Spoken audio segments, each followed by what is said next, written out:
ewa lune monu na muye.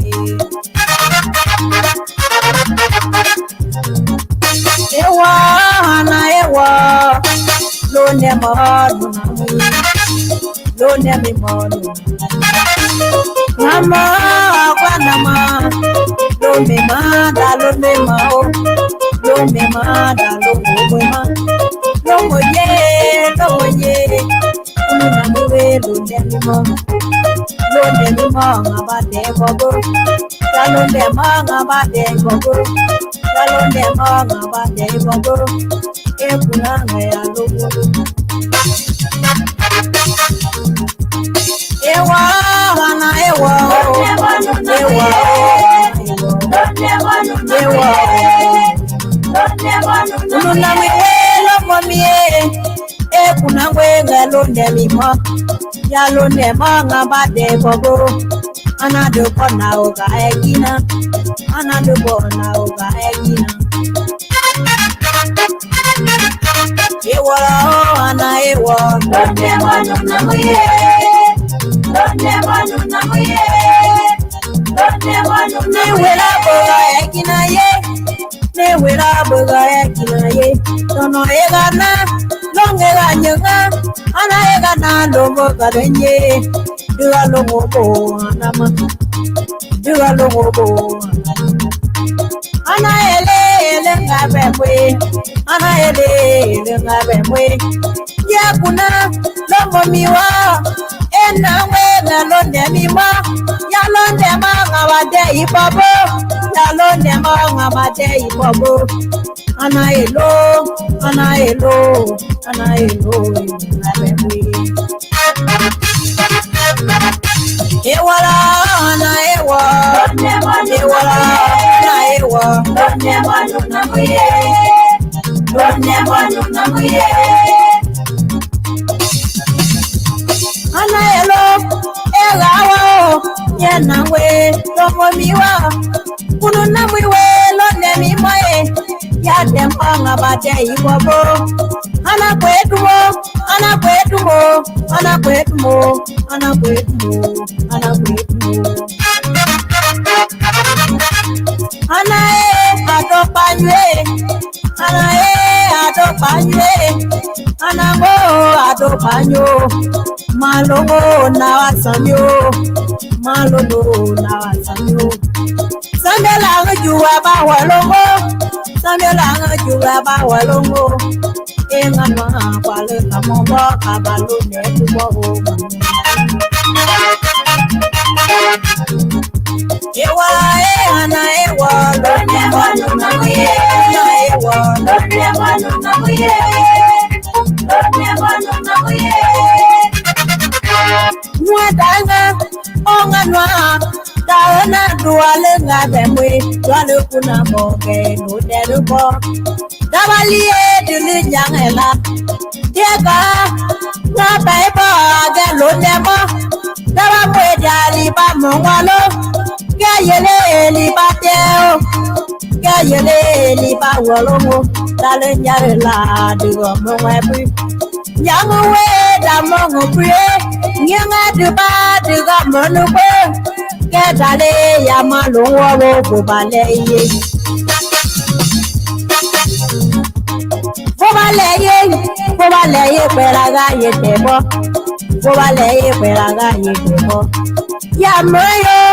Ke ya mo babale mema. Malone bubale yenga. Ya mo baba bale yenga. Ya mo baba bale yenga. Nyadanga delu molebo. Dadenga badunga ma yangodia. Dedia ke ya balungwa we. Ya no wabo vale yenga. Ya no wabo vale yenga peraga ye debo. Ewa ana ewa lune manu na muye. Lune manu ewa ana ewa lune manu na muye.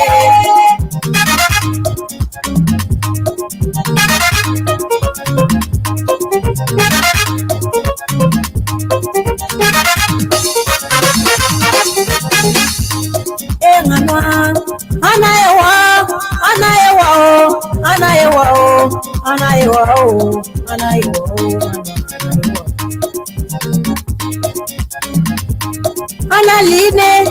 Analine, belaga lo nebo, analine, belaga lo nebo, anaelo, malono na sanyo, malono na sanyo, monge bae ka sanyo, monge bae ka sanyo, monge bao ka sanyo.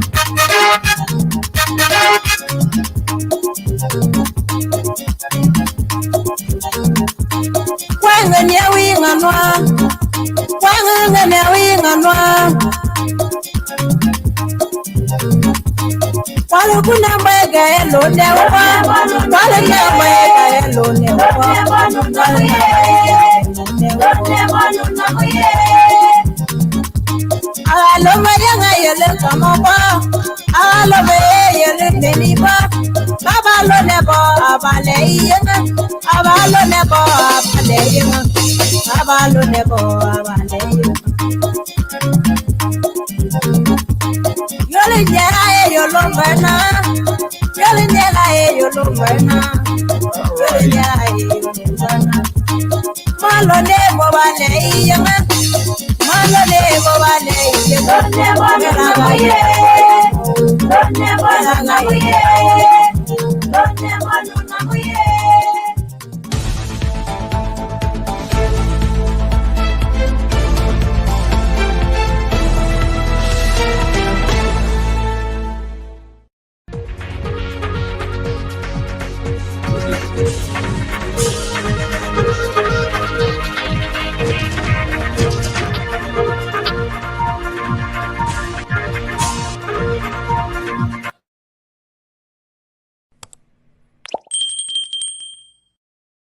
Welcome, our viewers and listeners across the globe. Thank you for joining us here this evening. I am your lead host, Alfonso Zain Sot of the Liberia Public Radio, New England Bureau Desk. We say welcome to all our viewers and listeners across the globe. No matter who you are, where you are, your political ideology, whatever it is, we say good evening. Yvette, thank you for joining us. Mamalut, Vivian is in the house. Joseph K.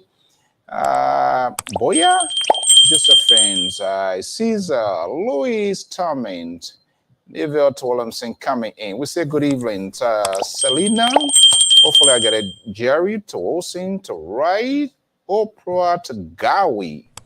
And of course, let's see here. The gust station. Yeah, you can get some hard need to get for harder. All right, Matthew Toba, good to have you here. Jalo, Famata, thank you so much. Bridget, Samuel Law, James Zia, Annie Toba, Emiata Masekwe. All of you great guys. Duana is here. Ibrahim, and of course, right here in my own Ocean State, Vera is in the house. Thank you so much for joining us here this evening. I'm Alfonso Zain Sot of the Liberia Public Radio and Lpr-Tv. Time check here is 8:11 Eastern Standard Time right here from the New England Bureau. And we will get this program rolling to right here. If the audio is perfect, audible, someone just do me a favor. You know, this is a joint collaboration now. Not the CCP table or not the political party tab, but a collaboration thereby. We count on you, you count on us to make sure we have this national conversation. Obviously, we would not be on the same pace, which is okay. It's part of the political discourse. Bottom line, we must be able to arrive at an understanding. This is why we here. We do it in different ways, not really your way, not how you want it to be, but I will respect your views, your opinions, and I as well. So, folks, we say good evening. Thank you so much. Let's get the ball rolling right here, right now. This evening, welcome to the show. Very shortly, the analysts will join us. Let's have a conversation.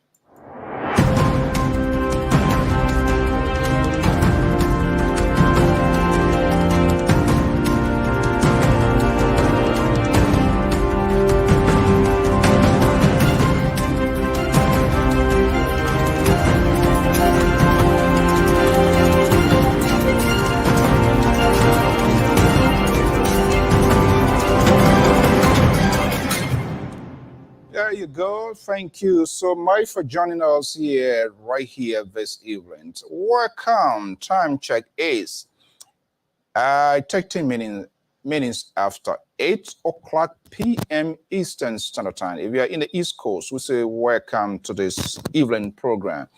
If this is the first time, we say you are wholeheartedly welcome. This is the official news outlet of the Liberia Public Radio and Lpr-Tv. We are here every day to discuss a wide range of issues. We have contributors, analysts, pundits, people who have their political side, which of course is normal in our politics. And of course, you yourself, you have your own end. But what we do here to make it fair, balanced, and proportionate thereby, you as a viewer, as a caller, we don't sanction voices. We don't leave no one behind. And this is what lacking in our political discourse. We want to hear one side, and we don't want to open our arms to accommodate other views, opinions. That is part we might disagree with them, but we must listen to them. So they are also talking about the country. It's about the country. It's not about individuals' lives or home. As long as it involves a country, obviously there will be a diverse view. And so be a pundits or analysts on this network, we give you the opportunity. We you speak out, but we do ask the tough questions because we ourselves, as facilitator, we are also liable to be asked to questions about what we say. Don't just agree to it. Push us as far as you can, because we have folks on this network who are also preacher. They're obsessed with certain things, you know, so they do everything possibly they can to defend and protect their own little alligators, the race against us. And so you are persons of Liberia who look at the country it's in a holistic view for the good of the country, not just politically mind-driven, because it is your party or who you got folks that you term as your political leaders that you believe in, and then so much, nothing, everything is Mr. White, is perfect. That's not how society is built. We usually discuss this issue. Ask the people that you support. Now you see the explanations and the talking points in every corners and spectrums of our political society, whether in Liberia, in the diaspora, everybody protecting his or her own. You didn't do it last time. You're doing it now. Yes, because your day is it becomes like a visual cycle. They did it the last time, people got away with it, so other people are not paying there, or other people are doing it, and so they come back to tell us it was done the last time, and so why can't it be done? Well, if it was done the last time and it was wrong, and we all quest for something new, then it must be done in a new factions, in a different faction for us to see and feel the presence of transformations or whatever it is. At the same time, those who frowns on what was happening to yesterday are similarly doing the same thing that is happening today. And what that does, they give justifications to their actions, fine-tuning their language, their talking heads doing the fixings of their head, giving all of the million excuses simply because they are doing it to please their political godfathers. That's what it's all about. And so discussing about country is a very tough issue. And we are aware of that, for which we are prepared to take on these national conversations. And we caution our analysts as well, that the viewers, our followers, they do have a say in these national conversations, even to the extent that we intend not to accommodate them. We cannot sanction their voices. We cannot just say A and walk away with the hope that they should just take it. And I can tell you, you have the right to question to what we say, to ask all the tough questions as well. This is what we do not do, and this is where we are where we are.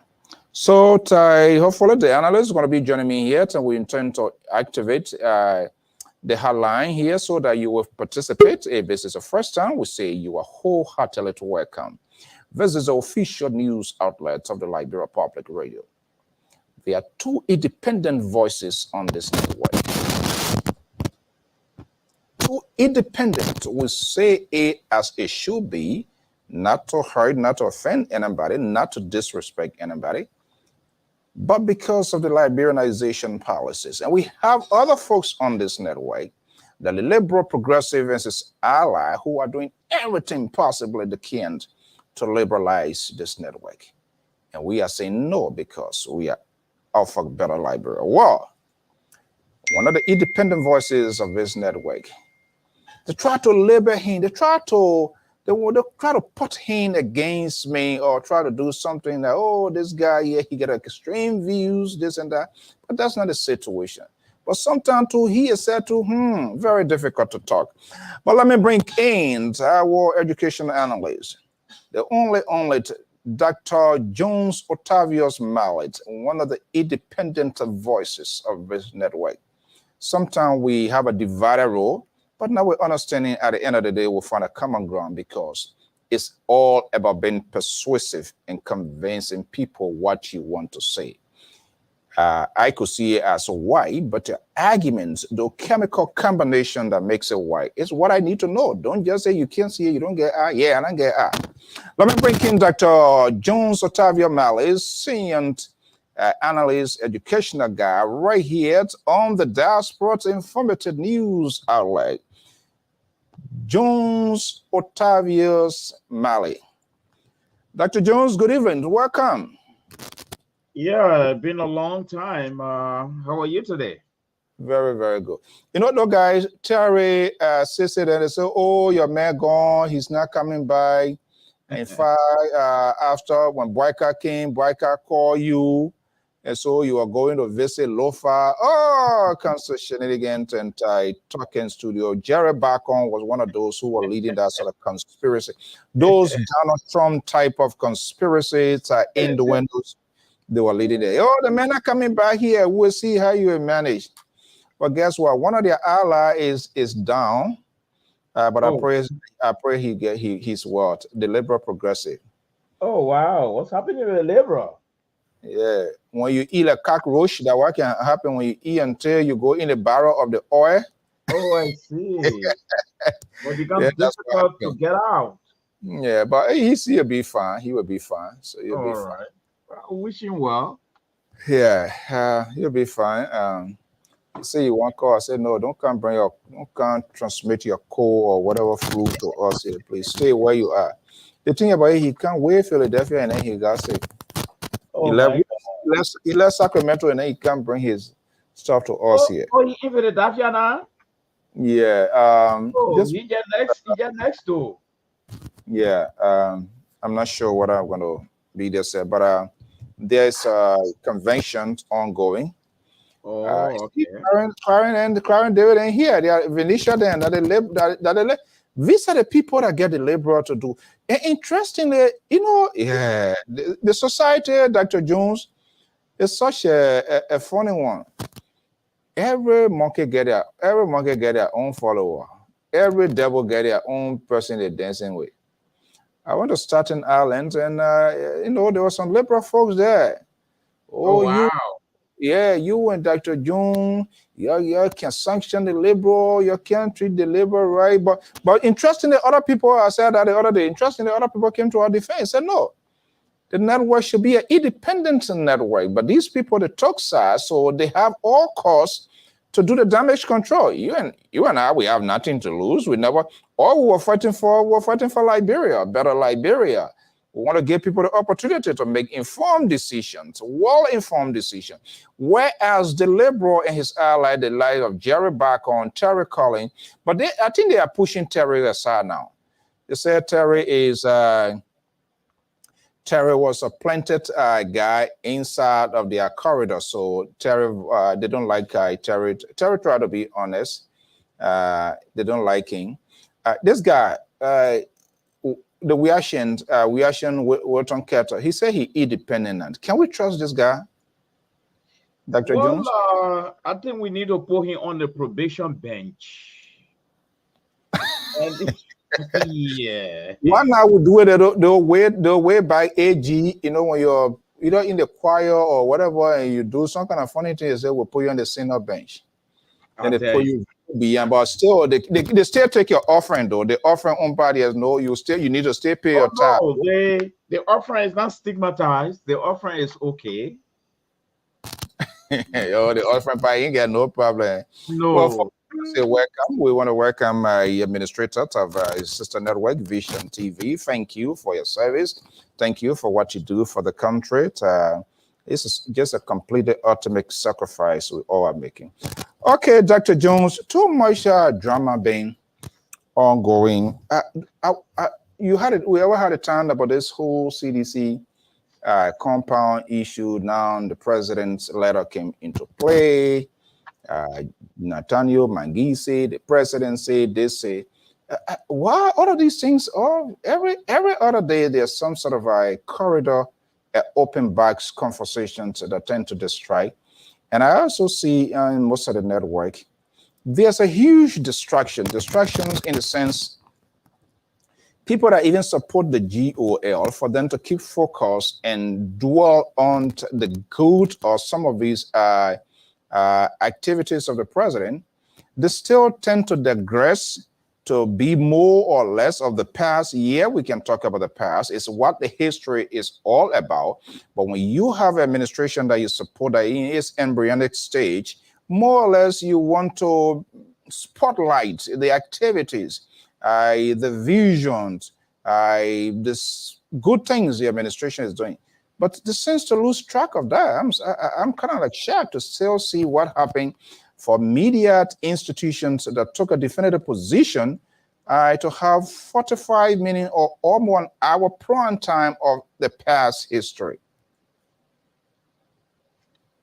Yeah, you know, when the manner in which the former ruling party departed politics is something that continues to hurt their political feelings, you know. I mean, it's like they left the corridor of power through an election. But my question now is probably most of them were not aware or prepared to accept the outcome of the election, and so the results speak for itself. But the question now is, they didn't know that there's an election, and one day it's almost like a musical seat. One day your time will come, and there will be a time that you have to leave the space for other people to take over. So it's like some of them were either caught unaware of the type of decision the standard bearer made to have gave him so early during the election time, you know, to admit defeat early, and even the votes were totally tabulated. I think there where some of the disappointment is coming from, the manner in which they left the corridor of power. And so some of them still feel hurt. And it's like I see them trying to vent their anger, but in many different forms. You see? But I think it's also their constitutional right to exercise their franchise and express their view about ongoing situation in Liberia with this government. They have all right to do that.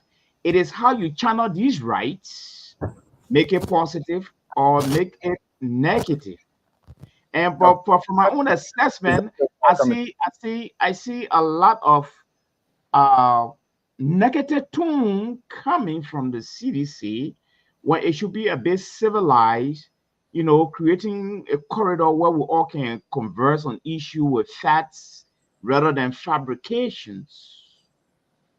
Yeah, but I'm not sure what are the words surprise, and of course you are entitled to your views, and we all will differ with one another here. But it is done respectfully. Elections, it's a seasonal events, either 2 years, 4 years. So I'm not sure for them to be surprised. They knew this day were going to be coming. They knew how they came into being, into power, into existence to hold state power. So obviously, they were going to come to that point. But the question is whether they took their job seriously, the consequences involved, where they came from, where they get themselves. I'm wondering whether they had a sort of reflection, or anyone was really within the inner cycle who was a big boy with the pants on to stand up to being bold or to have told the president to. We do not know yet because there's no memoir to tell us what happens within the world of the we are presidency. And this is what is lacking. Unlike here, at a certain time, you will see even they start having documentary, when great leaders fall, people will come to tell the narrative. They will tell the story. We don't know what happens today, that of Joseph Newman Boyka, now the sitting president, and Helen Johnson Sirleaf, for which Sirleaf did not leave the hands of now President Boyka. These are very, very, very much important. We have historians. These are things they're supposed to be digging on. Media guru needs to be digging on that. But the media is part of the problem with what is happening in the society because it is polarized, being politically driven, a lot of factors involved. Is it fair to say that they are unaware? They didn't know that this day was going to come. They just thought that was the end of this whole joining. They were going to be there because they were also having the talking point. Remember, 16 years, 8 years loading. Saying it and being done practically, they are two different things. Were they confused on that? Well, I think that also depends on some of the members of the CDC political maturity.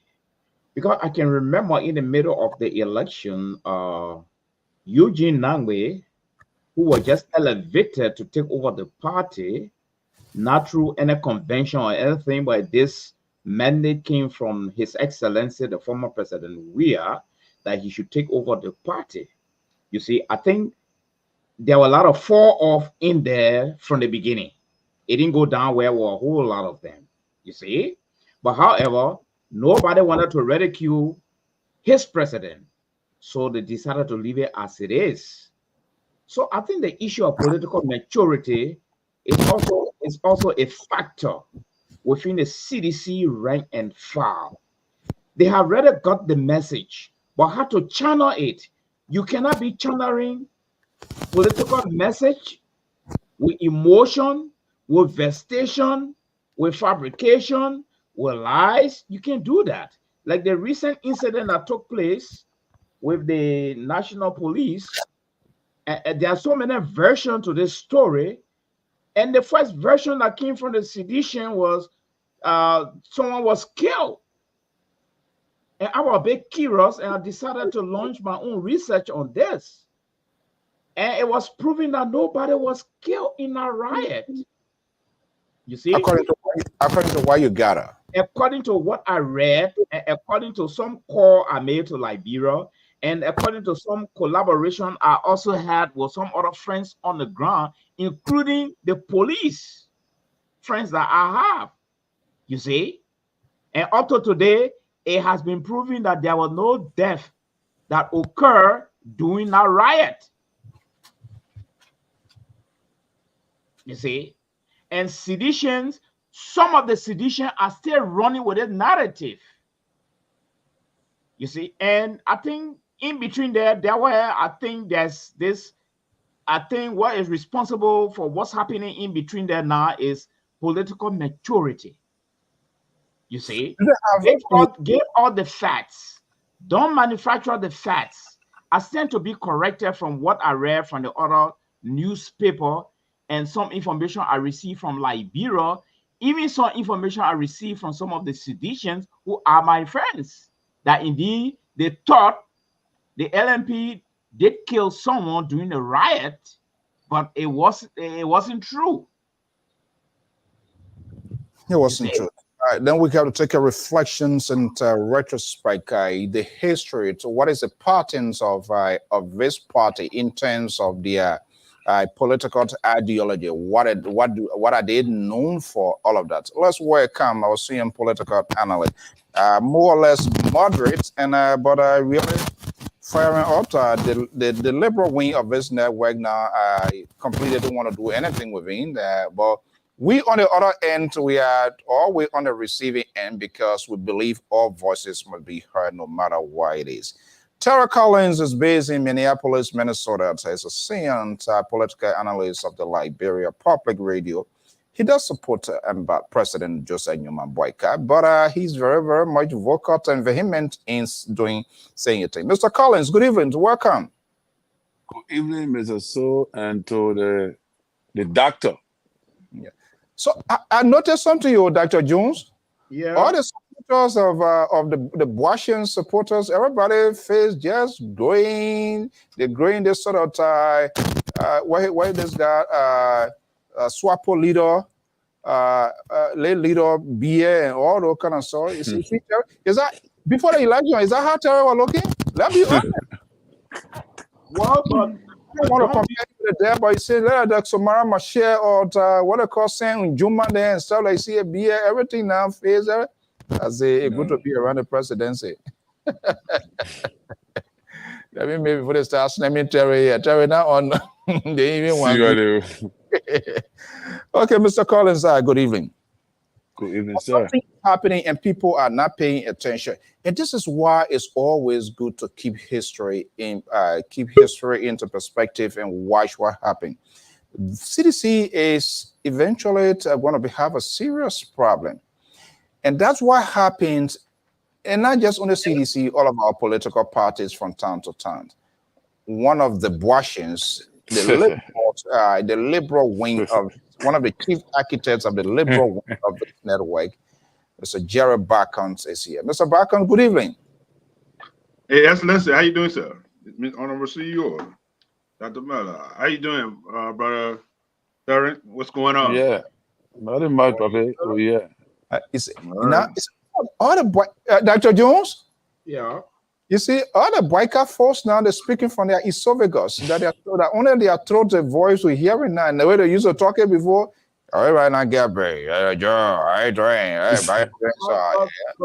see, that shouldn't be surprising. The chief architect is still on sabbatical, and so everybody got to lay low. The other day, he was somewhere, we asked him to disclose the location. He said, no, he can't tell us. Now, the man was realizing in Atlanta, Georgia, on the 7th floor. Wow. Yeah, Jared, man. But you got the information already, so what are you asking me? Is it a mail on 7th floor? Then he said, I'm going to disclose the mail information. So what sense does it make? Okay, well. Okay, guys, good evening. Let's I know we didn't talk on a lot of few things the other day. The CDC thing, the letter, the president, the Air Force delegations, what potentially could happen to the headquarters of the CDC. You know, they don't learn lesson. They should ask Nancy Doe about Archibald Bernard. You know, it's sad. I don't know whether people they are forgetful or they don't recall history of some of these people. And two, the inability of our institutions, generally, not only CDC, institutions to sustain itself, to be very strategic. Are we having this political party is just a seasonal one for this 1 or 2, 3 years and after it should fade away? Or do we want this political party to stay as a political institution to be relevant in the politics of the country? They don't discuss that. So for this reason, their leaders and the inner circle, they pay less attention to strategize, to put plans in place, to be very strategic, to have institutions to survive.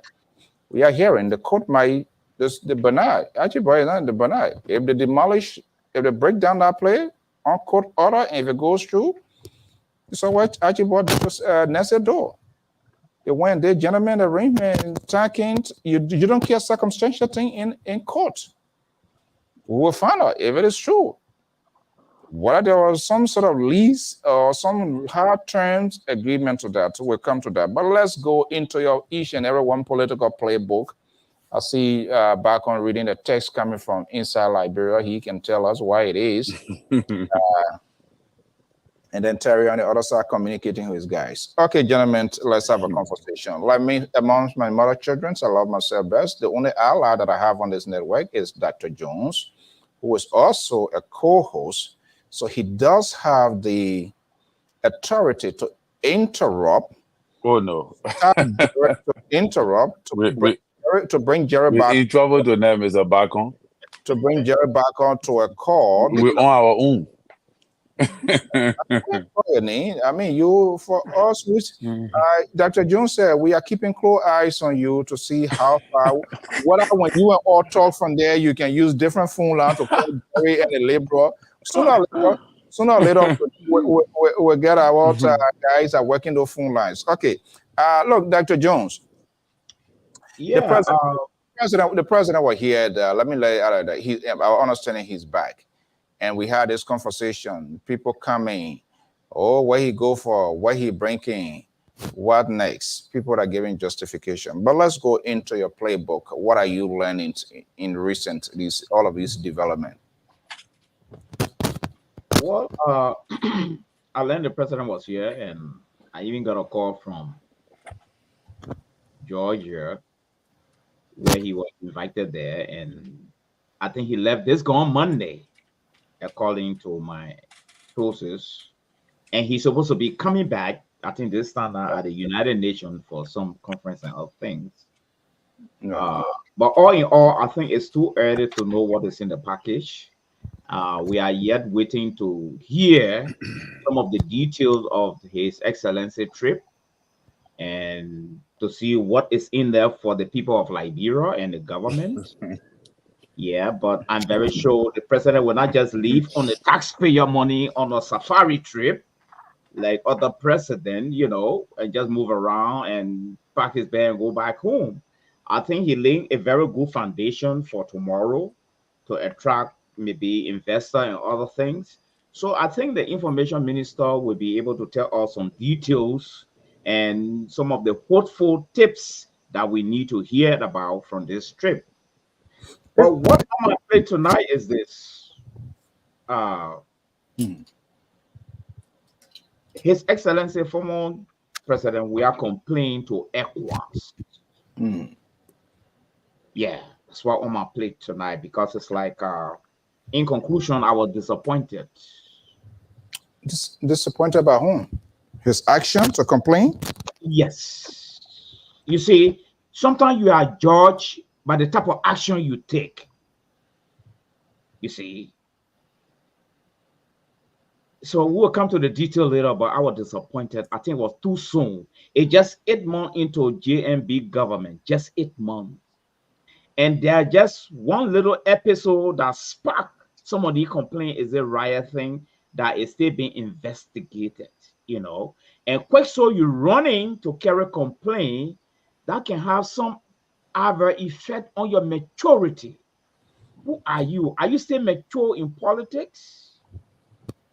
Are you unable to have a dialogue with other people to get the facts and get your office properly in order?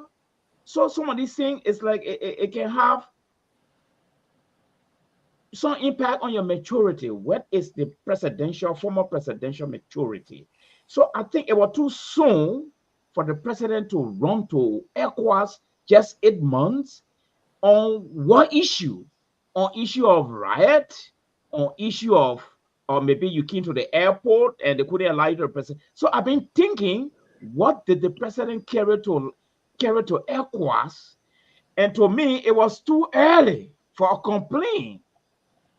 A real mature president would not do that, in my view and in my mind. Okay. It's good it's in your view. It's good it's in your mind. All right, let's go to Mr. Collins. Collins, let's get your playbook and if you are in agreement with Dr. Malice or if you have a different version. But let's hear you. Yeah, I think that's the biggest news going around the table. I know that there are some other news, but this one is the catch. But I want to see, there are a lot of people that always say, the president, the former president got to wait for his momentum to need to gain momentum or gain relevance before he speak. And sometimes when he speak too early, it may degrade or derail his political voice. I want to disagree with that because I think that a good leader must be able to speak when need arises. And that is one of the reasons why I don't think Mr. Cummings is performing well. Taiwan Gonglu, then they're all doing it. But President, we are a band speaking, and it is good also, given the fact that ECOWAS play a major role in trying to settle, making sure that the elections held in 2023 was successful.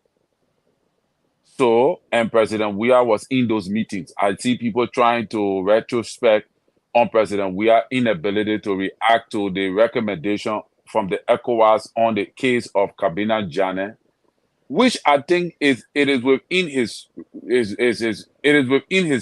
responsibility as a leader to choose to honor the response or not. But the greatest response he worked around was to make sure that the country becomes stable and that when Mr. Boka won the election be given over to him. And that was what he did, turning over ceremony, all the things. I believe ECOWAS were involved.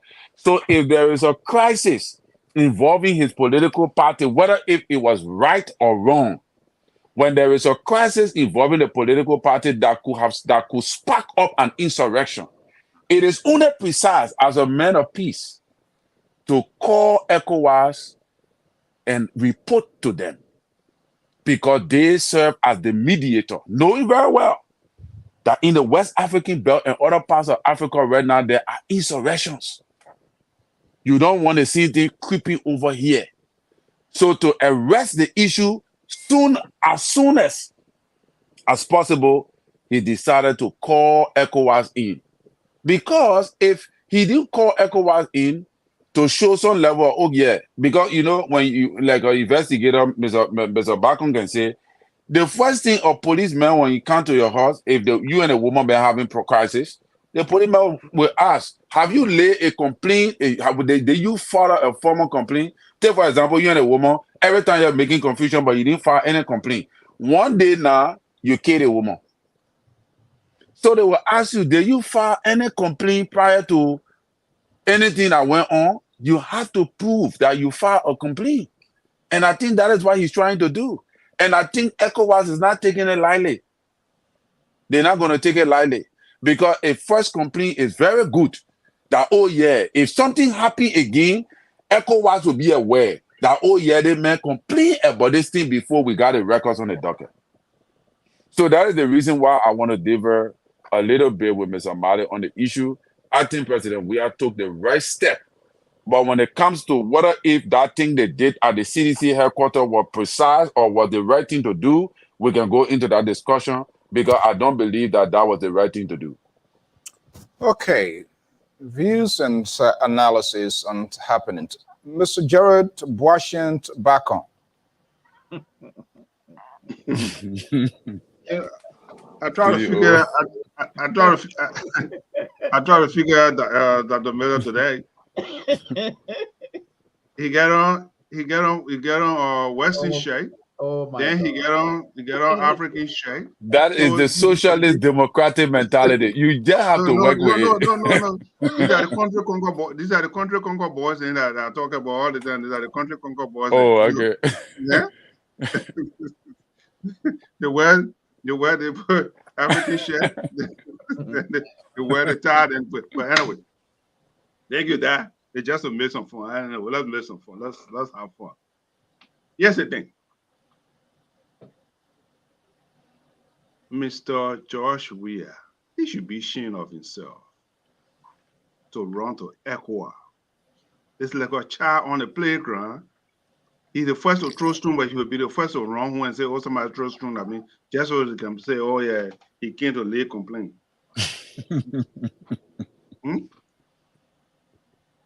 He is a former president of the Republic of Liberia, adjacent or behind CDC headquarters. Drugs is being sold. And I know he's not naive about it. I believe it. He know about it. He has never, ever said this is an institution. So you say he knows about it? Well, it's right behind how somebody doing something behind you want to tell me you know it. I'm asking this. Is that what is that your argument? Listen, I assume that he know about it because it read behind his office, it read behind the CDC. Is it assumptions or you are defending it? I assume that he aware of it because this place is right behind his house, right behind his party headquarters, and he had never said anything after all the years. And the people went there to raid the place, to clean up the place. It's a mess. The LDE went there. It's a mess. Then that now he's going to complain and say, "Oh, the people can't." No, the people never went there. The people never went there. In fact, all these people should be arrested for sorcery. Who has obstructed justice? The order should be arrested, charged, and be filed to court for obstruction of justice, alien abetting, for interfering in police activities. That's my point. That's my view. Yeah, so, you are. Yeah, you are. Right behind the place, they went and tipped out. The police wanted to do an arrest, tip out the community that people are coming. Folks, this is not a joke. Drugs issue is an epidemic in our country. And the president should have started with the former president should have started with the law enforcement and say, you know what, come and clean out our mess. There's a mess behind our houses, rather than to go around to ECOWAS and say, oh, the people violated. No, please, let's be realistic in our country. Let's be straight. Let's be upfront with our people. So, is it realistic? Is it fair to assume the daughter of the president was reported on salary? Is it right to assume that the president, he being the sitting president, his daughter was on payroll? Say that again. What is it? What's your question? You didn't hear what I said? No, I don't understand. You talk about president. I don't know which of the president you're talking about. So I don't know. You're talking about the current president or the former president. Okay. So well, when I'm talking about the 4 months, I will add that. Okay. Let me repeat myself. I say, in your own word of assumptions, let me apply this to whether that is workable. To assume, as it was reported, the daughter of the president was on salary. Is it assumed that he, President Joseph Newman Boyka, is or was aware?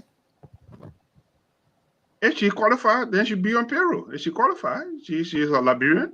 It doesn't deny her because she's her father is a president.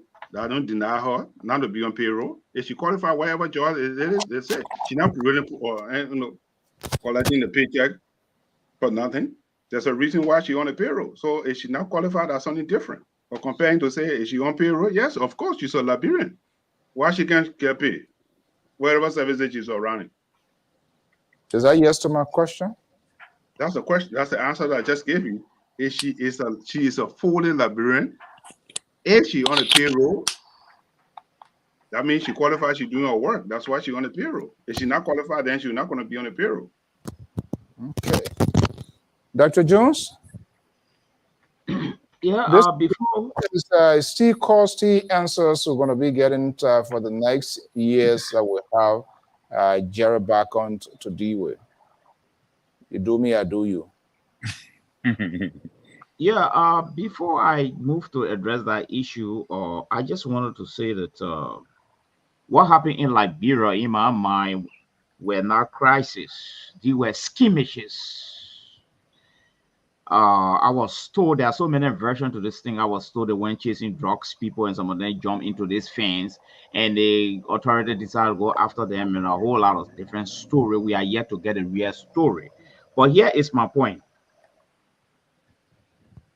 The issue where probably the president will have taken people his complaint across our borders, like when you train political opponent in jail with all no judicial process.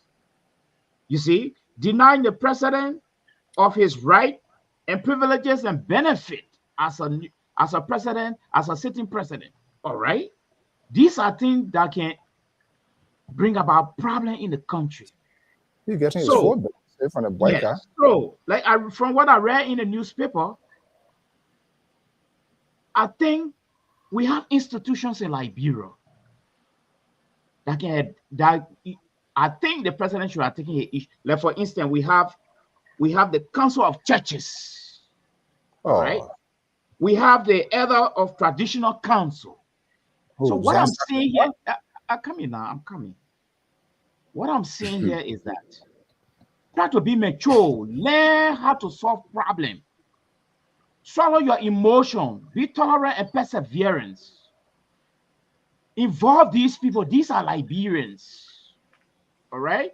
People listening to them. We listen to them. Then when you should have done all of these things, when everywhere is exhausted, then probably you can take the next step. But from what I read in the newspaper, it was the issue concerning this riot. And even the airport issue. Those are skirmishes. Those are not real crises where you go embarrass these people doing their job. What is the political maturity? It's just 8 months. How many times you going to run to ECOWAS? How many times? You get 6 years ahead of you. So you're going to be running to ECOWAS every day.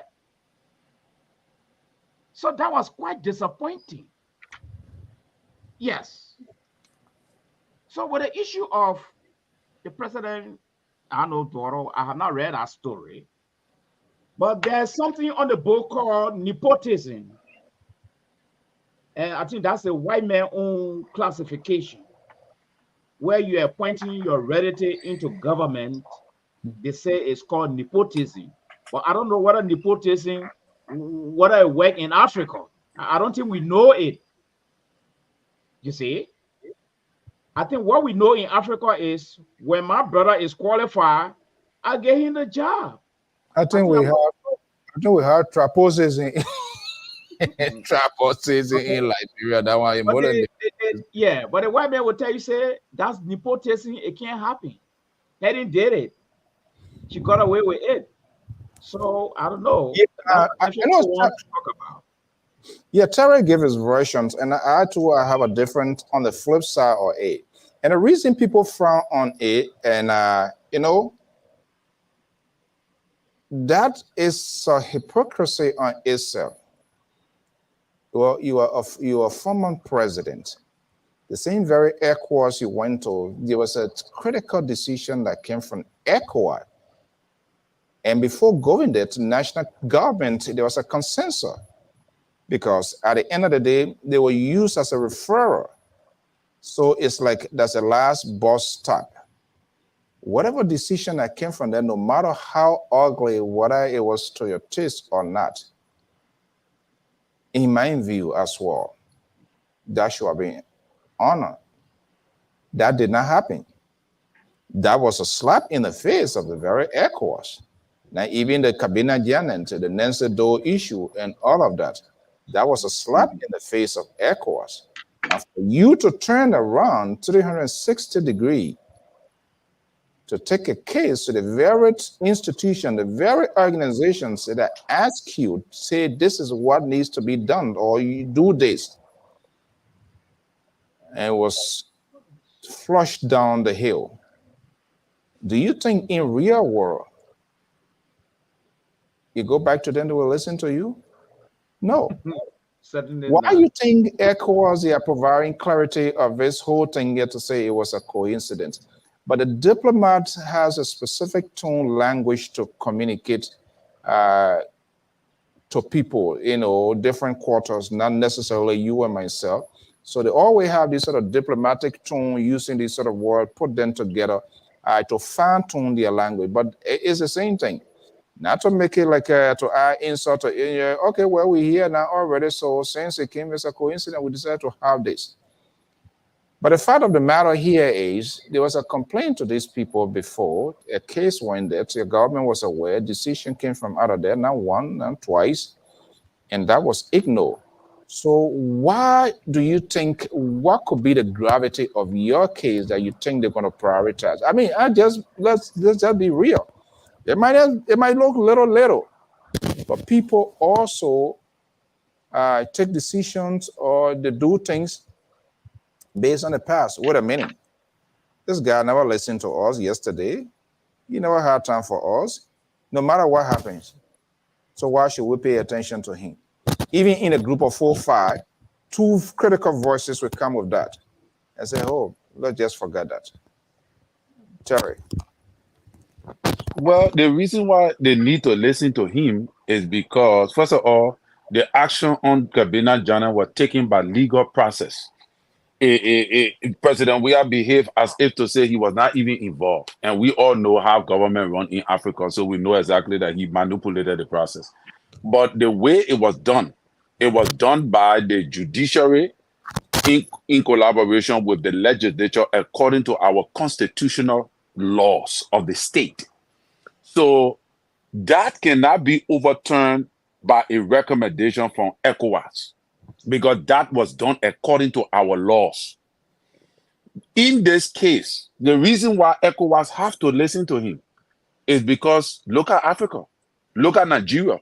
There was a huge protest in Nigeria a few days, and it blew out of proportion. People died, and there have been instability, insurrection in parts of Africa from minor things like these. Look at what happened in Kenya. I don't know if it's still ongoing. So I do not think, and I don't want to believe that ECOWAS will say, okay, you know what, we give some kind of recommendation for the man to reinstate Kabina Jana years back, or to pay him and he refused when he was in power, blah, blah. So you know what, we will just overlook those things and tell him some kind of diplomatic work. I don't think they will do that because they understand the modus operandi of how insurrections occur, especially given the fact of CDC history of how they bring CDC almost, if it was not on mail in Liberia, but now we're talking different things because they come with a lot of aggression. You got a lot of people in the CDC that follow the CDC party that are, I don't want to use certain words, but most of them are not educated. They just follow. They don't even care whether they live or die. And this man got die-hard people that he can say, hey, right now, and thousands of people will get on the street. He has the ability to do that. So I don't think ECOWAS will say, okay, you know what, because of little recommendation years back, so as a result, we'll overlook it. I think they have to take it seriously, even if President Weah was wrong. The reason why is just sensitive because he could be trying to play a game. That, oh yeah, I lay my complaint and y'all overlook me, y'all condemn me, y'all say y'all ain't get time for me. So when the insurrection occur now, y'all don't come to me because I already given you my complaint. So when anything goes wrong, y'all don't come to me. It's easy for us to sit down in America and say, oh, nothing will happen, man. Oh, nothing will happen. But we know our people. And we know. Right now, I saw Yeke Koluba wearing something on a t-shirt and he's talking about how he mobilizing a bigger protest. Whether if this is going to happen or not, there is nothing small that we should say, okay, you know what, this thing ain't mean anything, then let it go. Right now, let me tell you, the country is boiling. Why is it boiling? We are seeing hundreds of people complaining that they are being fired from job, from the CSA stuff. We're seeing it. Talking about that, I was told this evening, talking with a source from CBL, the central bank, they are expected to lay off 200 and plus letter distributions starts tomorrow. Wow. Just this evening, talking to someone within the play, it is insane. They are not telling them you lay people off. When you're telling people, when you let people go, it comes with its own benefits because they literally going to start. They are not telling them anything. They are telling them they're going to give them something. That's something we don't know why it is, but 2 persons that I spoke with, they said the other day, I kind of like forgot to bring it up. And this evening, first it was like a rumor. I'm sorry to cut you off. It was sort of by verbal Yeah, circulation. go ahead, Mr. Zo. This is part of the bad governance systems that we have in Africa. Liberia is wearing the crown for that.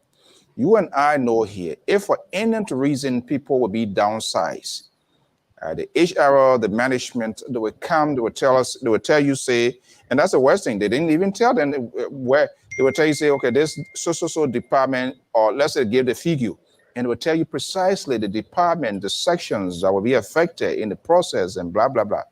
Their own nothing. They just call when they call you. Those days, kindergarten we used to go get buckwheat. You there, you come there, you run, you get your own pen, they put greasy buckwheat inside, you go with it. We oil on it. What the folks are, there's a nervousness, I'm telling you.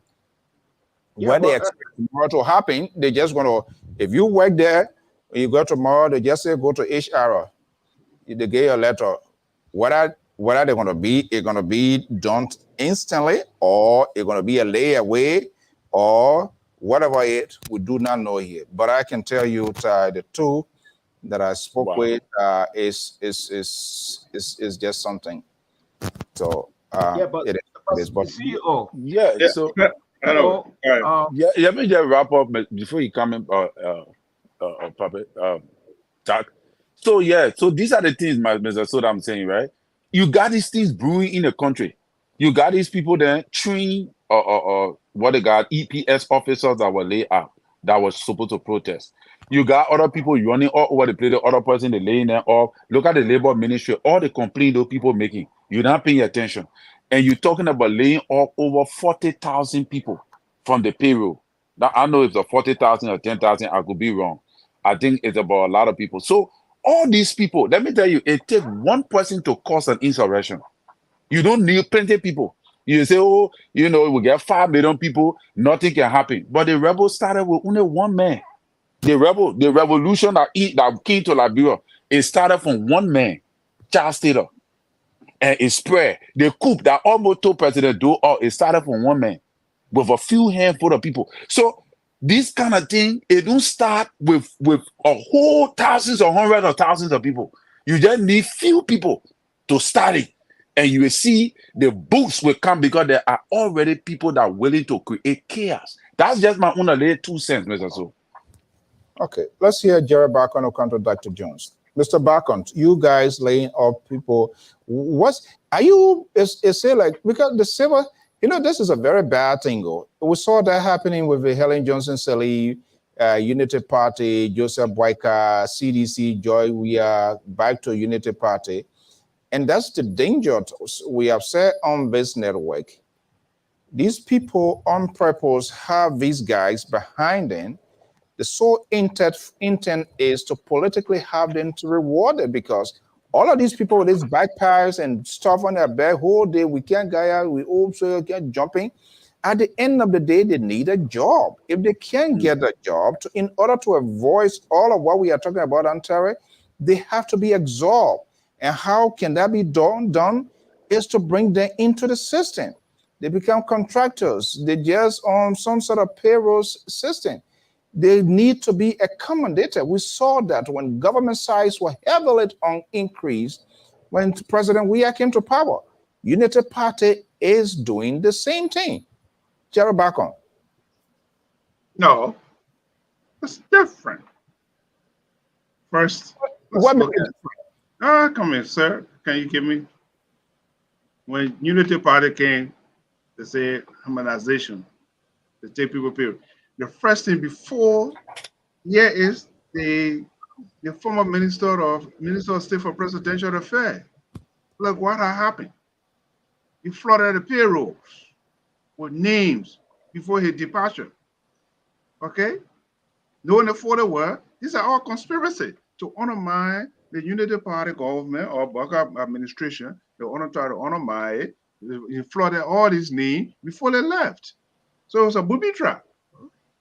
And they know it was going to surface. Now it surfaced. Okay? How we deal with it? That's a different question. But the question here is, they started the whole thing. They had 2 payroll systems. You might have heard it. So, are the people right now, what are we going to do with them? So you put it on the payroll. Hold on, sir. Let me learn. Give me. I know you're gonna assassin. So let me just learn. Hmm? Hmm? The man want to slash you now. Yeah. So these are the things we are talking about, folks. Liberian who are listening. Mr. Baka is cleaning this system. He want to clean this system. Look, Wow. we cannot put people on the payroll who are not supposed to be on the payroll. Where did people come from to be on it? How many people working in the Ministry of State for Presidential Affairs? Where are the people coming from? All the people, 200 people. Which ministry or which agency are they getting from? So these are the questions we need to ask ourselves. It's not just about what Mr. Baka want to do. If you are qualified, you will get a job in this administration. But now no back door. This is what Mr. Baka want to do: clean all the payroll system. We don't want to double dip. So it's a clearing house process they are on, or are they moving other people who have different political views and bringing their? I mean, that seems to be the case. Or what kind of system? That's an assumption. There's an exception. But what is saying? Mr. Baka is saying they have about 700 some more people on the payroll. Where do people come from? Where are they? Where are the 700 people? Where are the people right now? Let them bring them on board and say, okay, we're going to 700 people that came from the Minister of State for Presidential Affairs office. Where are the people? Let's do a hair count. Let them come. Call Jerry back on. Call the people. Let them say, okay, Jerry back on, come get a paycheck. Yes, a retirement check. Let's find all the people. These 700 people, where are they? These are all ghost payroll. I know it's one of the things that about, but here is the issue. Let me bring in Dr. Jones here. You see, this is why it's important when these elections are ongoing.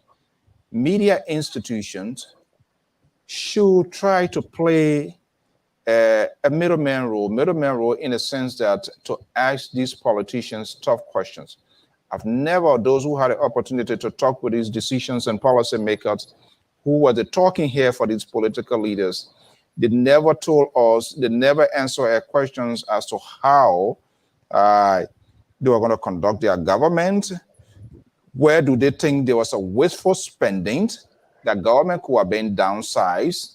I never heard any of them telling, say, hey, this ministry or this agency, this ministry almost have similar responsibilities. So for this reason, we'll condense these ministries, we'll downsize this government in this way. This is where we found the problem. You never told us. You never said anything. Or both sides. Here we are.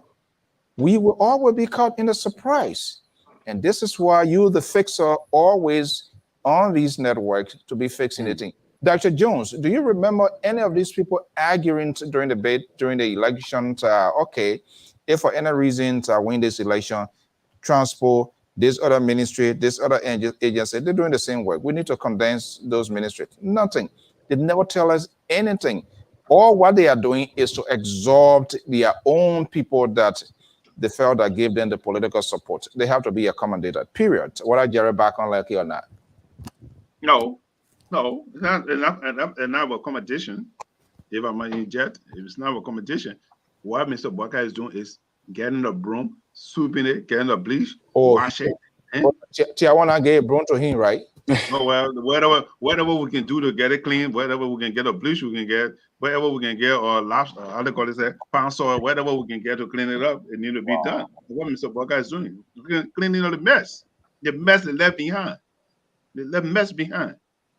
He got to clean it up. Who? Mr. Baka administration is cleaning up the mess Joshua left behind. Dr. Jones, yeah, we're talking. He's breaking palm. So the next thing you're gonna bring bleach. So I will go behind and then they stay there. If we all agree in principle that there's a need for reform, I don't know why are we crying wolf. Because the reform we're talking about, it is how it is coming. What's happening right now in His Excellency President President Baka government with reference to payroll, the same thing happening in Georgia government. You know, we run our government with human face. tradition and culture and that kind of thing. You see? So as we come, we bring our own people. But I think the problem with what's going on now is the approach. I think it is the approach that I'm finding problem with. But I'm not finding problem with what is going on. I'm finding problem with the approach. First of all, we argue that there were contractors. Contractors have a timeline. When your timeline comes, you got to take the exit or we renew your contract. 2, this government had decided to introduce what they call head count to make sure people are available to get paycheck. If we are calling for reform, is that wrong? I don't think it's wrong. 3, we are checking for ghost names. And if you don't appear and this check is running and we try to downside you or get you out, is it wrong? I don't think so. You see, there's another batch of group that circumvented the HR policy. They didn't go through the normal procedure.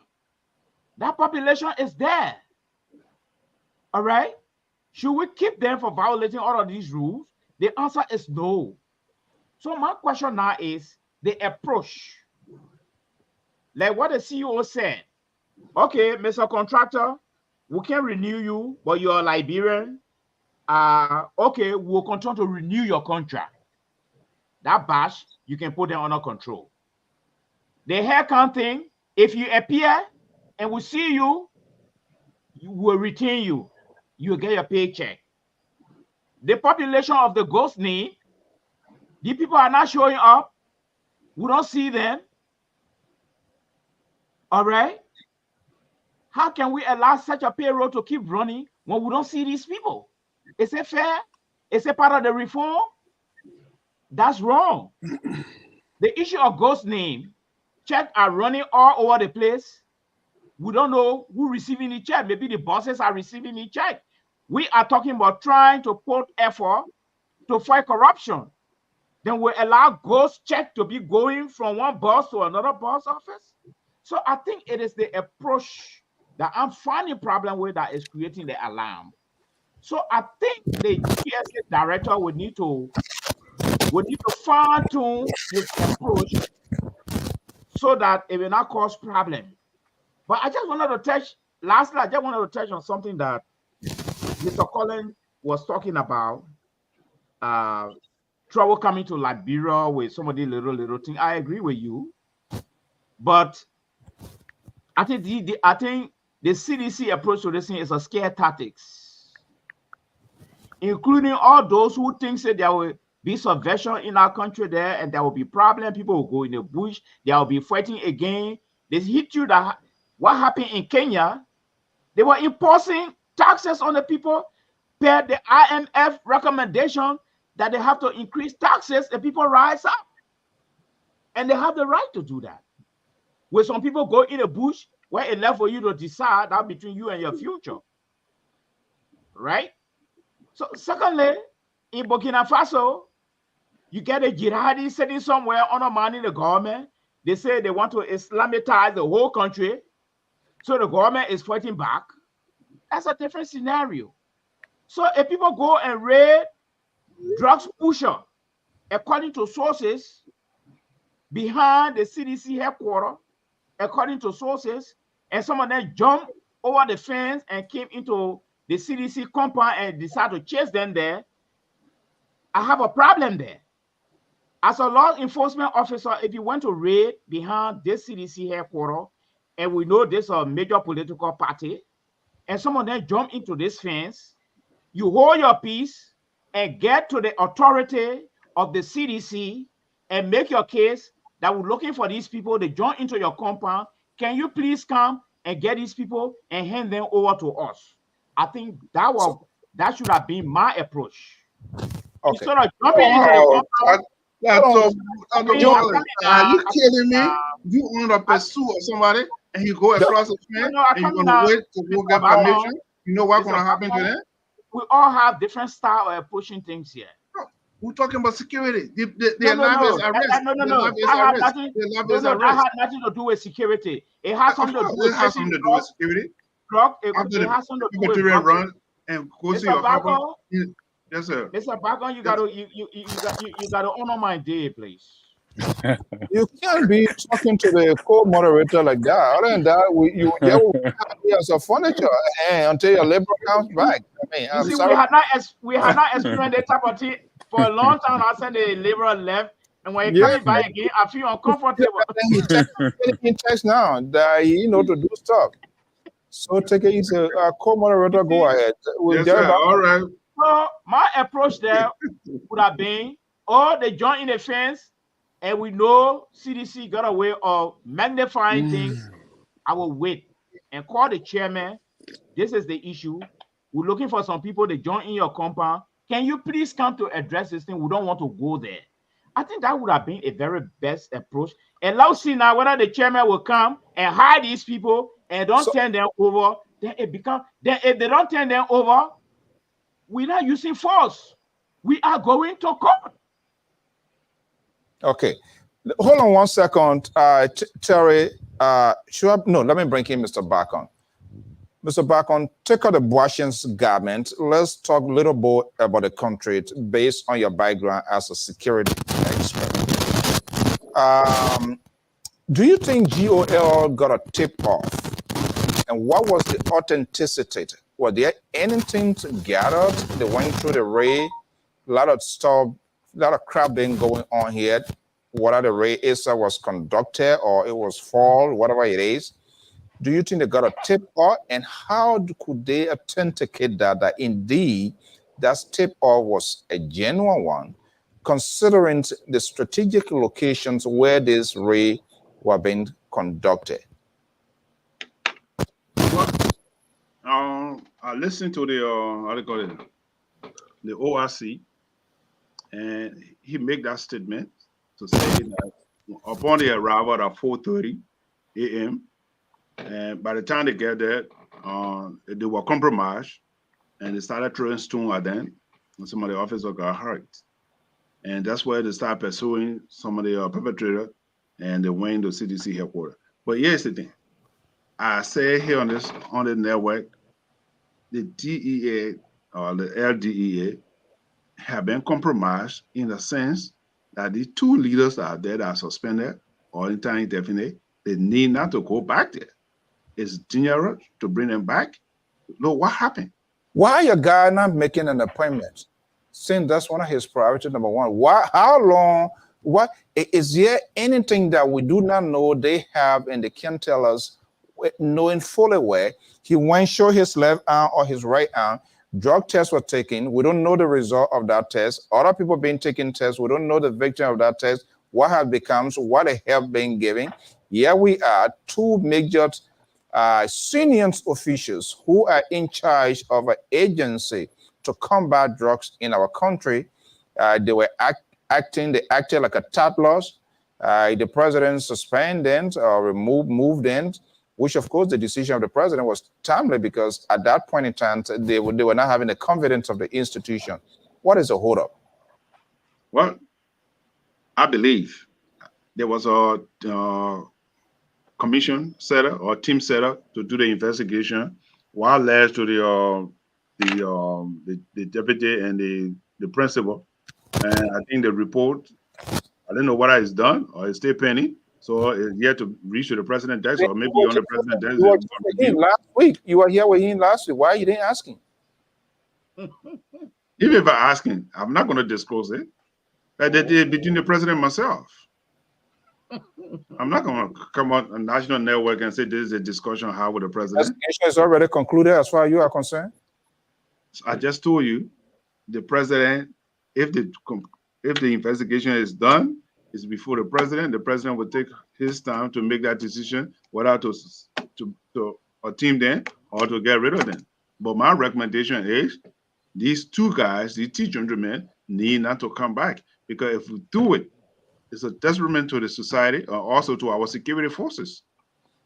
So it seems to me, let me bring in Terry here. No, Knowing, right. I mean, yeah, before I bring in Terry here, but I just need an answer, and I don't want you to pull spin on it.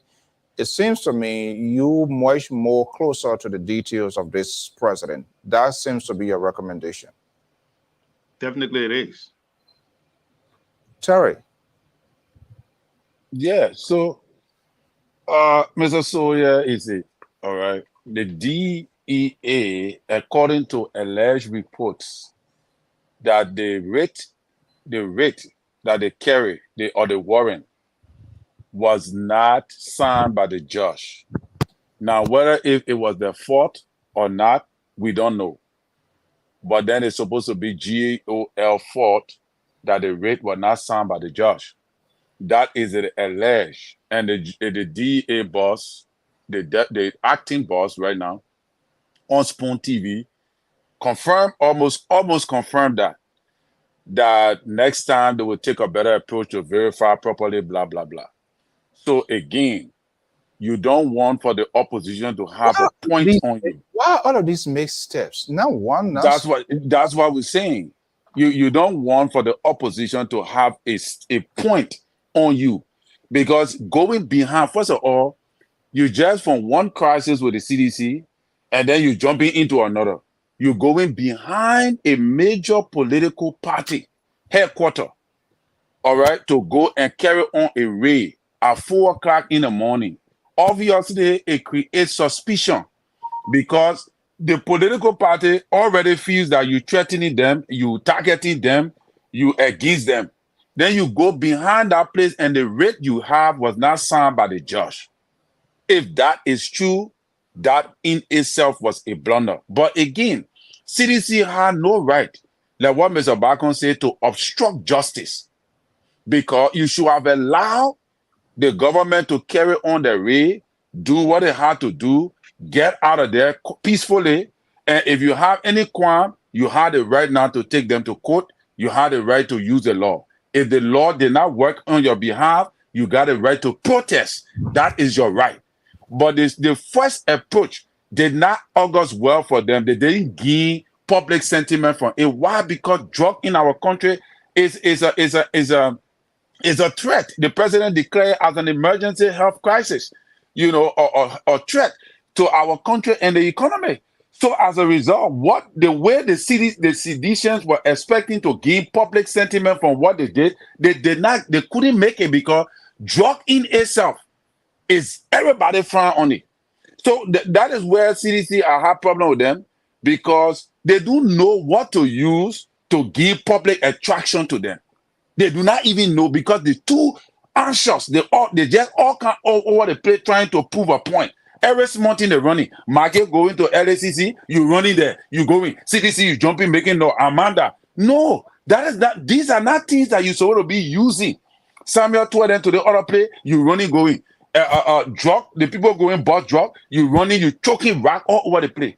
That alone is destroying the purpose for which you want to advocate. That is my point I have with them. But the government to itself, you going to do a drug raid, you don't carry the proper document, then it means that you are not operating legally.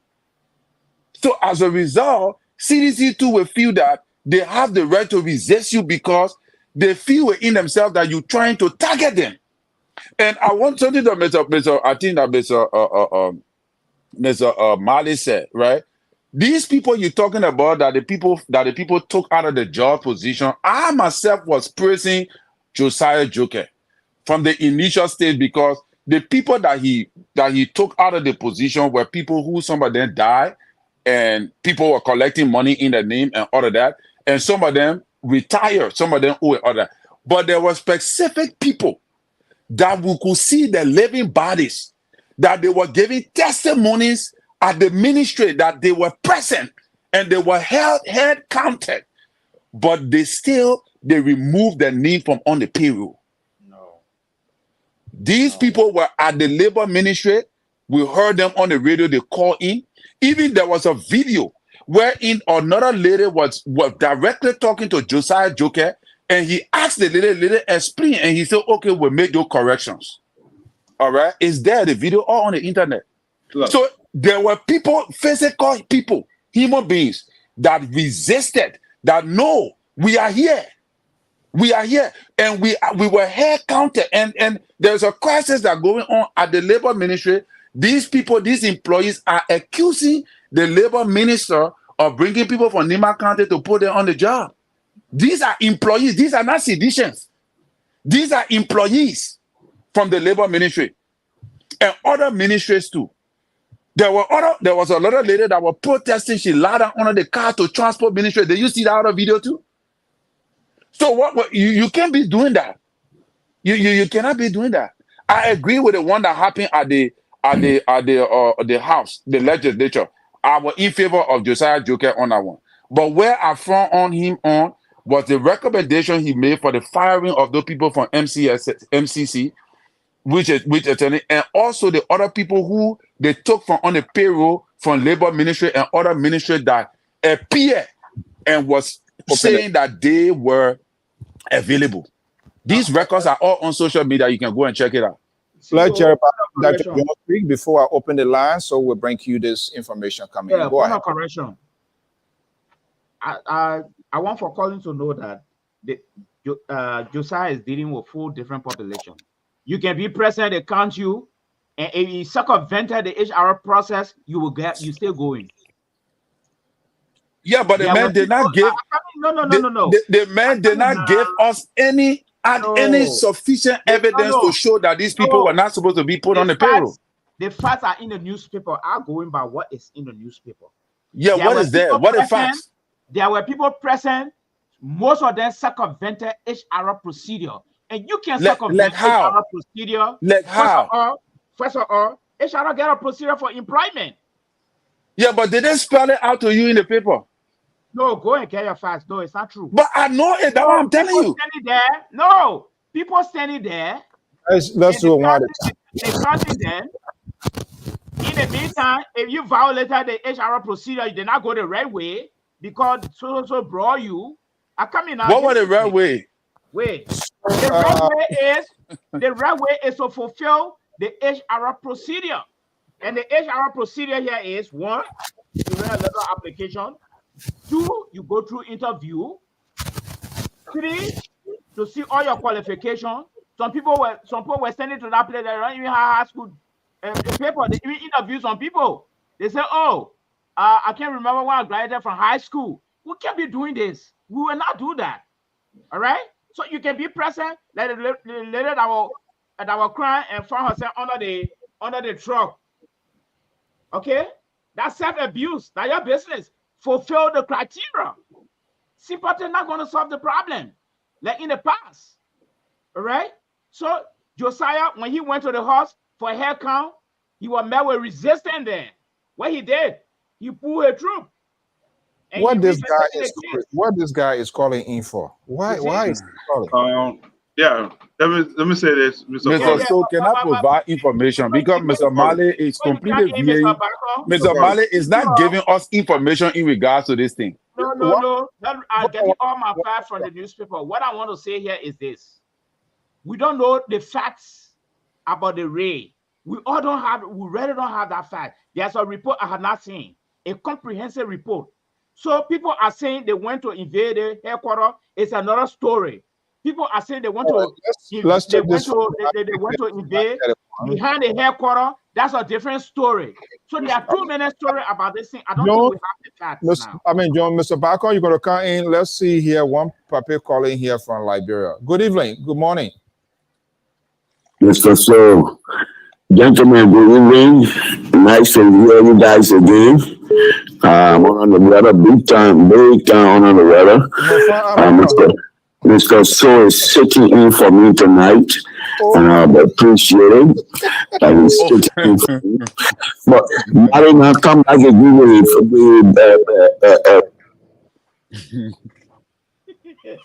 come back, Mary, get the towel. Yeah.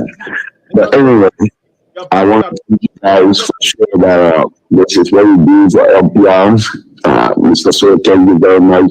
Those of you that are on the panel tonight, thank you. Let's keep up the good work. There are times that we don't agree with many of the things that happen, and will be truthful. And that's one of the things that I admire about the young man Terry and of course Sister. You will agree with me, they will tell me respectfully, but they're not going to hide themselves. But we were bashing the real president of the Republic of Bangladesh, what are supposed to remove Asian. But that does not mean that if something is not right, that we're not going to say it. So I think the issue tonight, I think, has been discussed properly.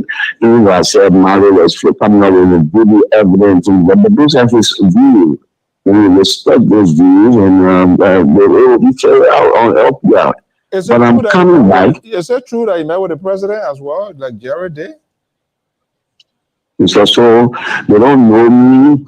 I don't know them.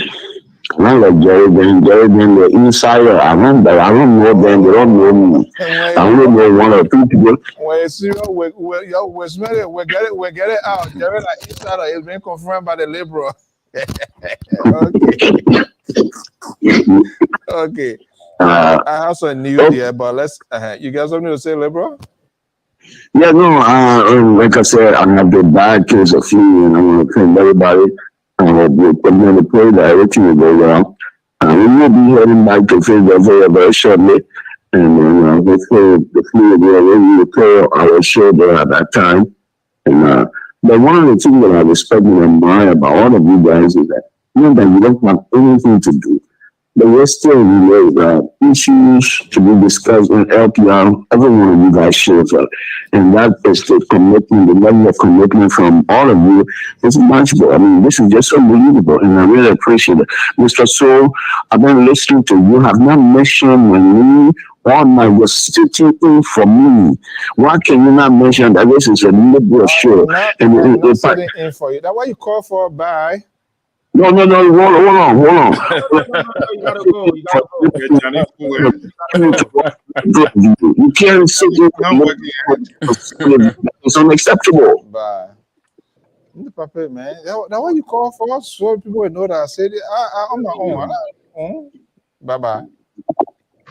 Let's see how Breakable so I'll come with the information to Jared. Breakable, let's see how you quickly. Breakable, are you there? Now his phone in common, you were saying, Breakable, are you there? Well, okay. Why he still waiting? Okay, you got to call back. Yeah, go ahead, Mr. Bacon. Why he still waiting? Mr. Collins. And that meant because it's beyond the president's house, so we can't go do our work. So for that reason, we can't go and say, oh, because it's behind the Chief Justice house, so we got to go tape the Chief Justice and say, behind your house and all these things. Folks, it is in the confirm of the jurisdiction of the LDA or Liberian National Police to go if they have information that the drugs is being sold or there's a crime is being committed. It had a proper document, or if the proper document, that's a different issue. There's a different time we'll discuss it. But it went to effect arrest those that were dealing drugs behind the CDC headquarters, and I still maintain my attitude or my statement that the CDC knows or they are aware what was going behind their office.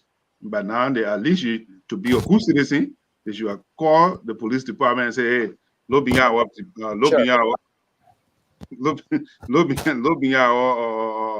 headquarters, there's something going on.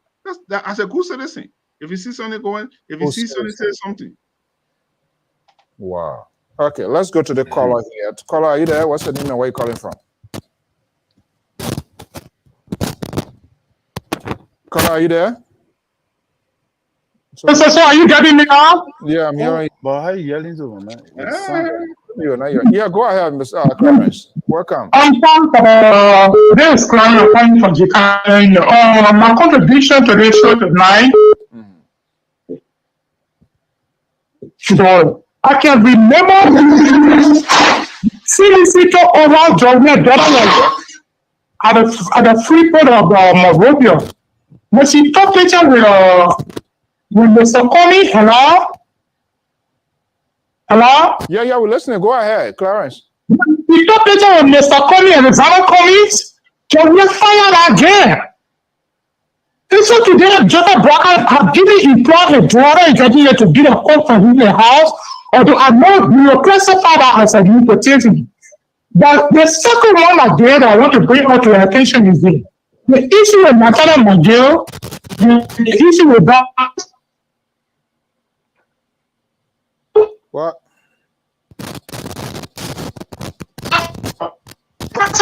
So are we going back to Samuka case? Because Gani Samuka he started by the former president Ellen Johnson Sali. And Matana Magil said that he was instructed by the president, he used the president immediately.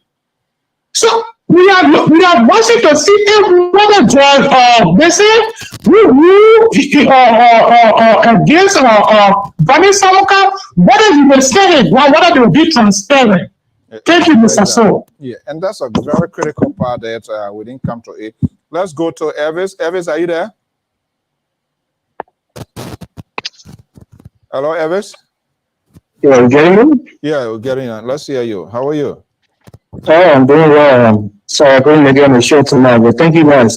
Let me say hello to all the other panelists, and I think Terry, you've been spot on tonight. But let me just buttress what he's saying. Look, there's a phrase, it's called political maturation, the maturing of political parties or political ideologies. And I think CDC is now utilizing, the political, the repository of political goodwill that they still have in our country. Like Terry was saying, use the court system, go through the processes, show that this warrant, for example, if it wasn't legally gotten, show that it wasn't, legally gotten, or it was an illegal law or a warrant, and then you use your political rhetoric to spin it to your advantage.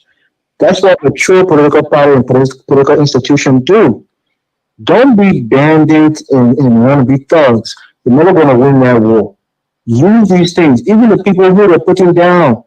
Yes, the government job is not an inheritance from anybody, not a political party. But use that to your political advantage.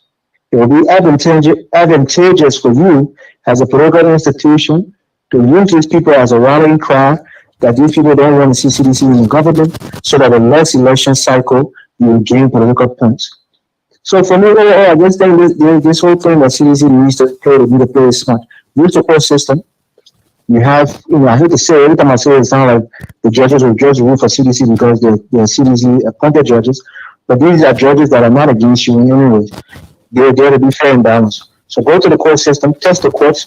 More than likely you'll get a fair judgment. And if you think you're in the right, you'll probably get a favorable judgment. But there's one thing I want to say to Mr. Bako and Dr. Mali. And people use this against President Weah all the time. Says he's not a military man. He looks weak by calling for peace all the time. And they want to provoke him and then pin me as somebody who is not peaceful. That's why somebody will say, why are you running to echo out at the Why are you running to echo out at the as if to say seeking peace is the wrong thing. Seeking intervention is the wrong thing. You should stay there and be a thug and advise these guys to go in the street and have clashes with the police. Seeking international mediation is always good. When you're talking about civil cases, it's different than when you're talking about life and death and actions that could destabilize the country. So it's even in ECOWAS's best interest that they mediate between the government and the CDC. And let me just lastly say this. When the Unity Party people come and say, oh, CDC, they didn't do this one, so we come do it, they didn't order, so we order things. Now that they have the mental of authority, why they can't pay minister or money? So they won't do all the things that CDC refused to do. Why they can't put Cabinet Janet back on the bench? Says they want to write all those wrong. They have the mental now, but they're not doing it. That's how you know it's which one, because they only want to do the one that will punish CDC, but other things that will benefit ordinary citizens that CDC didn't do, that everybody was crying for is wrong. Let them do it now. Take Cabinet Janet $3 million, whichever money they say you should get. Give minister or whatever millions they say you should get, for properties and other things. Give it to her. Say you want to do the right things. So this government is hypocritical. I just wish I could have been on the show tonight, but I'm listening, and I think So Terry, you haven't put a full wrong so far. Go ahead, Mr. So. yeah, I'm surprised you form a coalition with Terry here tonight. That's No, but Terry, myself as a boss. so I was going to about this week. yeah, you're one of those support the former presidents, and you have been making the case. Are you saying or are you suggesting there's a need now for them to exercise political tolerance and take a sort of approach? Because he has made it known that yes, he will be seeking re-election. That comes with responsibility in his approach. Is that being done? Fanatical went there to intervene. Fanatic, don't even mention Fanatic over me in my ear. What Fanatic over when the go to I think the people are smoking, you come inside. Who will see? What we influence it in how we see it. That's what the guy doing. You know, the Malian when the cow coming outside the telling. When I do go for I'm gonna job for man. that labor man. So question that you ask. Like you said, Mr. So George, we are small very people. So when you get to the president, we are small. We connected people around the orbit, but around the president. Use these things to your political advantage. Start to sow seeds for 2029. That's your intention. Don't just sit down and let these guys get into scrimmages. Sometimes you gotta pay the fool to gain wisdom. Let it come there and let it be a people. You go to court when you're really afraid, then you use that as a political, political leverage for yourself. And I think President, we are in high echelon CDC. You wanted to ask him? The maturity, political maturity, they don't have it, and that political inclination and that political astuteness, they haven't shown it. That's the people that prepare them to the presidency, but they need to be smart about it. Who could not even win your own district? The bullhorn he should have taken to blow it when campaign was on to win his district to be re-elected. He didn't do it. He went running there. Like, you can't fight. I don't care what you do. You can't fight any sitting government. CEO.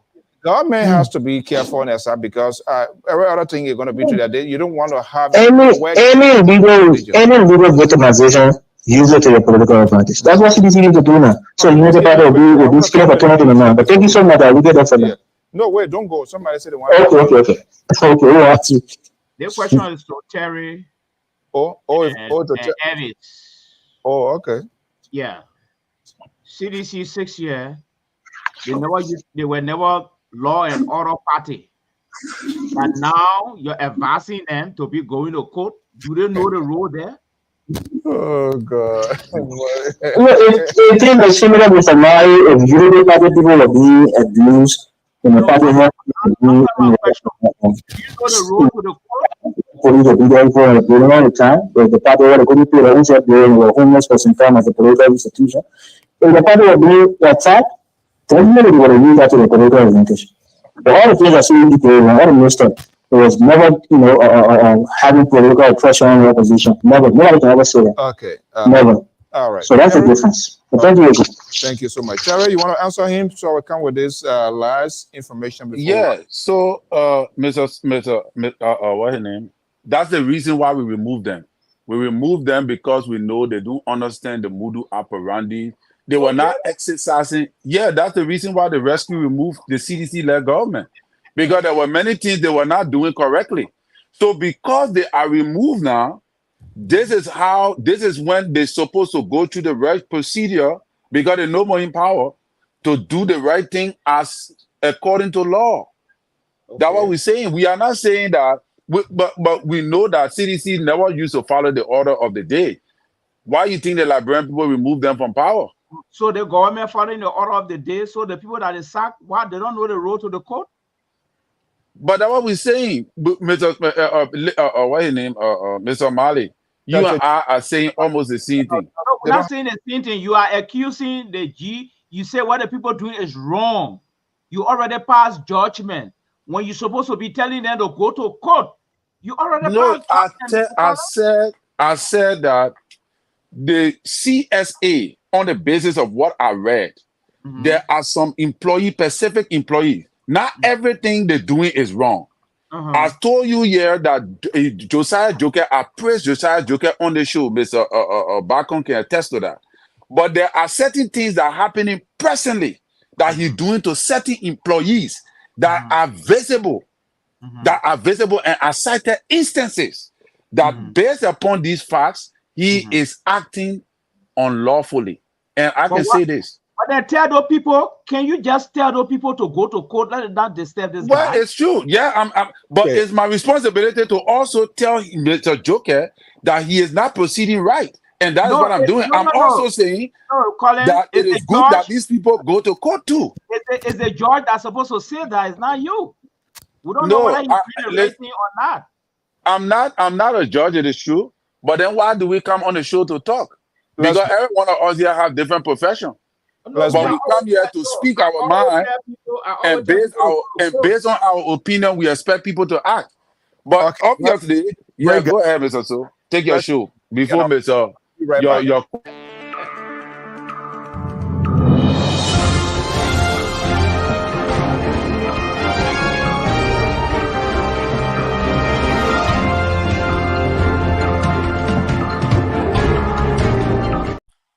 Is it 9:48 p.m. Eastern Time? This is what the Liberians investigator. What the Ome is calling for again? What kind of business is this? Well, let me say something to my brother Evans while the call is coming in. But anyway, go ahead. Who is it? Hello. Hello. Can you hear me? What kind of business is this to them, people? I'm not hearing you. I get Chinese phone.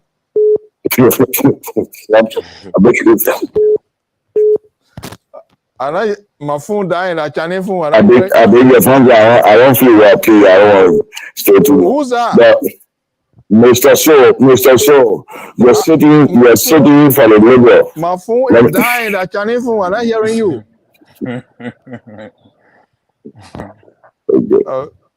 Okay. Let me get Evans and the rest of the televising sedition. We're not here to play around. Okay, this is a government of strong will. We're not going to be pushing us around. Okay, this is the government. The government came to power with people elected. They're responsible. They have to show responsibility. For Evans to come out with a televising sedition and the other one will talk sedition coming. Don't worry. I can take care of him. So okay, my battery dying. Hold on. Because they want to see Equaco like that give recommendation, CBT meeting with them. That now they want us to listen to Equaco. What business is that? We respect Equaco. We listen to them. They will not come here and try to demand. This is not a play government. This is a serious government. My battery finished. Okay, bye. I get Chinese phone. I get Chinese phone today. Yeah, see you. Can I come in 1 second, please? Yes. Yeah, go ahead. Back on. See, Evans will come and lecture us about the judicial system. You know what? Just we are infested the court system in our country. All the judges, most of them are compromised. Look what's happening. You know how many times the administration have gone to court and lost? Yeah, what's happening? Let me remind him. Samuel Tua have not even gone to court yet. The judge have put. Yes. Samuel Tua had not even appeared. Samuel Tua, let me say Samuel Tua said. Samuel Tua has not even been served. Interpol he's wanted man. Then the issue of rate of probation, all things should be suspended. How can you put the horse before how can you put the car before the horse? So, folks, this system, Joshua, damaged that country, and Mr. Baka is here to clean it up. And it will be cleaned up for the next generation. That's what I want to say. Thank you.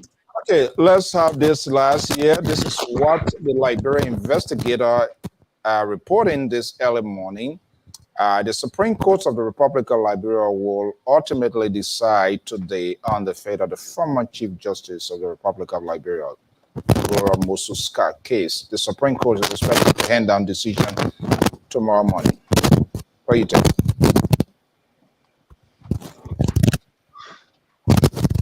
I'm gonna take a crack. Oh yeah. All right.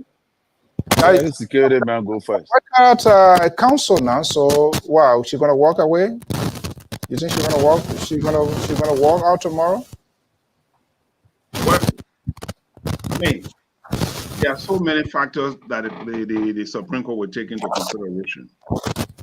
Whether you are well represented, whether the evidence are collected or well collected. So these are all kinds of, these are all the defendants. That's the defense case they make, that the evidence was not collected correctly, which you were prosecuted the wrong way or the right way. So these, I think, the Supreme Court going to look at. But so we have to watch and see what the Supreme Court say. Whether her right was violated. You know, the outcome already tell us exactly what. That's that UP legal guy lady did. We know it. You know it. What are we watching to see? Tell us. Just break it up. Break it. Once. Break it. I don't know. I can't preempt the Supreme Court what they're going to say tomorrow.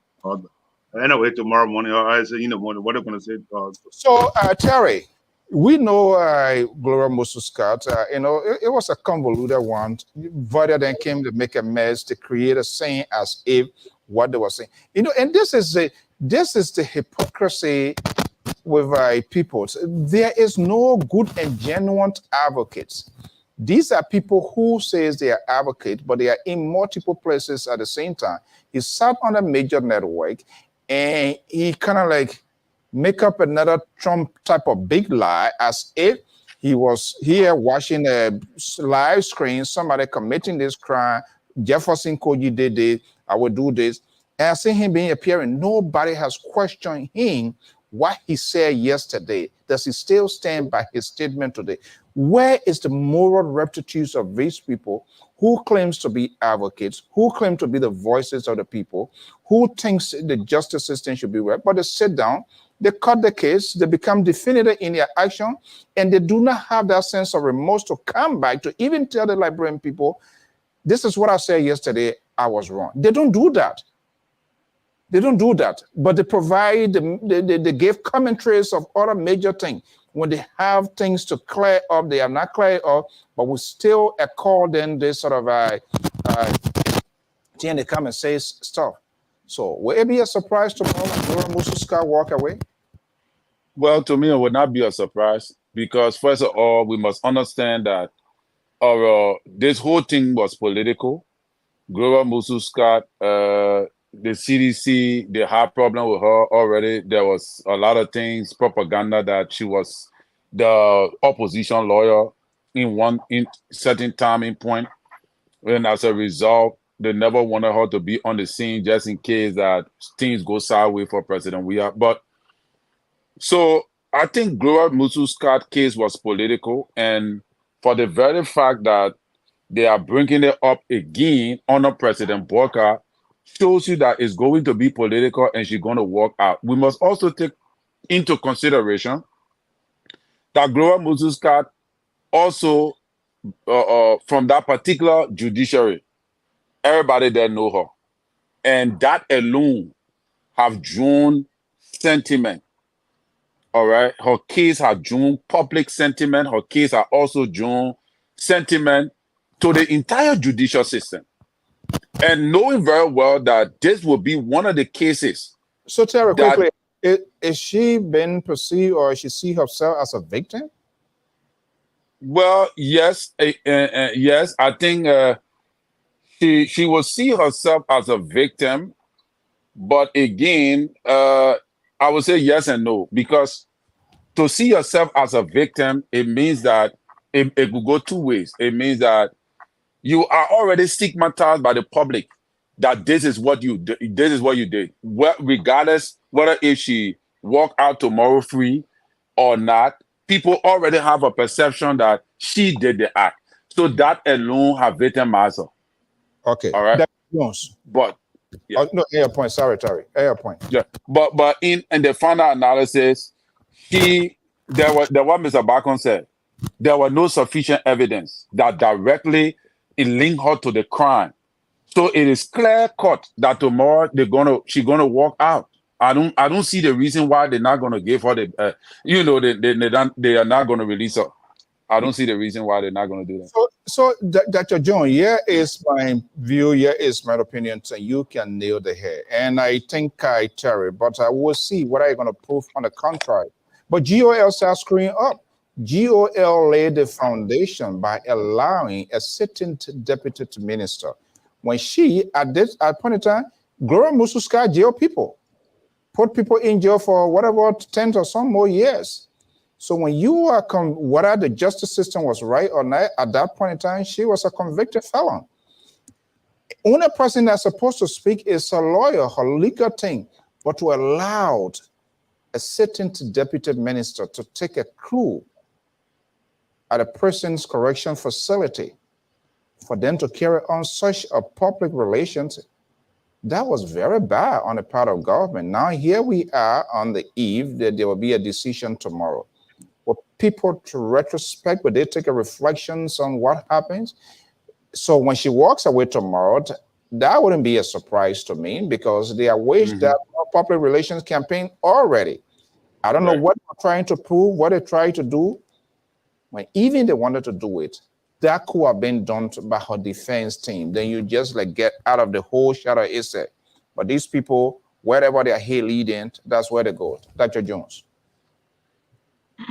Well, I think it would be a serious, gross miscarriage of justice if this lady walk out free tomorrow. If the petition to the Supreme Court from her lawyer was that facts were not well calculated, or the evidences were temporary, or so many things happening, I think a wise Supreme Court will send the case back for retrial. This is what a wise Supreme Court will do. Because people are saying CDC Temple, they didn't like this woman. I don't have all the facts. I don't know why CDC will have problem with this woman and for what reason. I don't have all that facts, and I don't want to believe that. I don't have that facts, all right? But a wise Supreme Court will injure its own reputation if they allow the woman to just go scot-free on a murder case. So if the argument here is that the facts are not correct, the security agency tamper with the facts, a very good, sober Supreme Court will send our case back to be revisited. Thank you. Okay, well, so we are about to put a lock on the hair for this evening. Jerry Bacon, Terry Collins, Dr. Jones. Let's wrap all here. What's a closing statement? You know, the Bernard family I was talking about, Nancy Doe and how you call it, Bernard, they went through with this whole property issue and all in the past, and then actually they said, well, I just only asked them to use it. It wasn't sold to them. Now the Bernards, a certain quarter of them, they say, well, actually did not have the authority. Actually said he didn't sell it. So now what they are trying to do now, use through the court system to call and to ask for the demolitions of the facility that hosts the city. You know, and that's what, you know, our party then, they don't learn. Unity Party went through this role here. The NDP, all of them, with all the tons of money, is because they look to where their shadows stop. They don't have big visions. They don't think about how the institution must be sustained. Their action is instantaneous. What they have today, the icon, the like there will be no tomorrow or day after. So they're there now, they think everything gonna be there. That is not even a place. And I remember I went to Liberia. I asked Molu these questions right in their compound. They were building a Mona something. So I said, what is structure? The Eternal were building. He said, oh, Mona, Piano, blah, blah, blah, blah. And the question was, what was the purpose of building this here?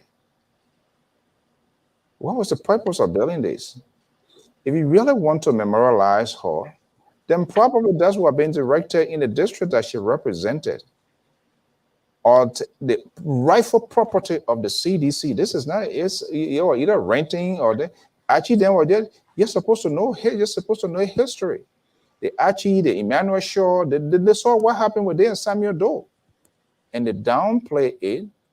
And see, because what the people trying to do now, that's another way of disabling to the party itself. Because when you get a party now where you are not visible, you go way to what they call Jamaica Resort, where nobody will see you, where you're going to take time for media to get the attraction of the media.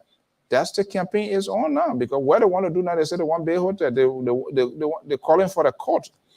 And if there's no legal paper with them to say, oh, this is a legal paper, or even if you sign a legal paper, the owners, they come and say, well, even though I was giving it to you for 20 years, 15 years, this is a new arrangement. Or if it's not genuine for that reason, because you can't just easily flip it over and things like that based on whatever the arrangement.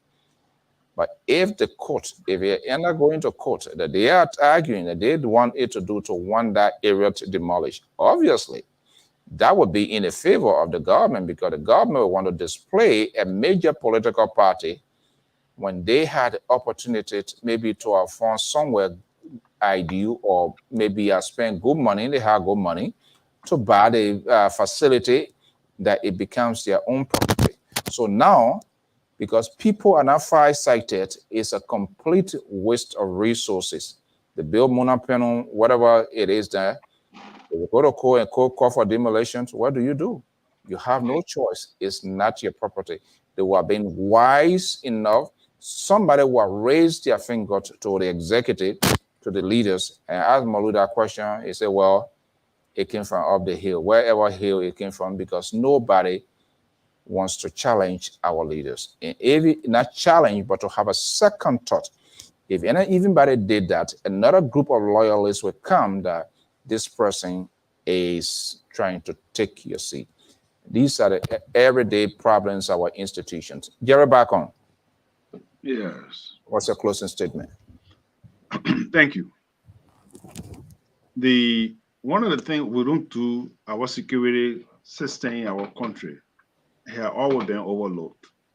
I don't know, because the way the system was set up, so we don't look at our security system to be professional.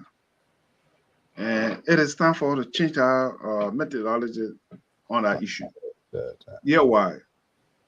When CDC, Unity Party, or Liberian Party, other than on our Tottenham Boulevard, and that's the interstate that we have.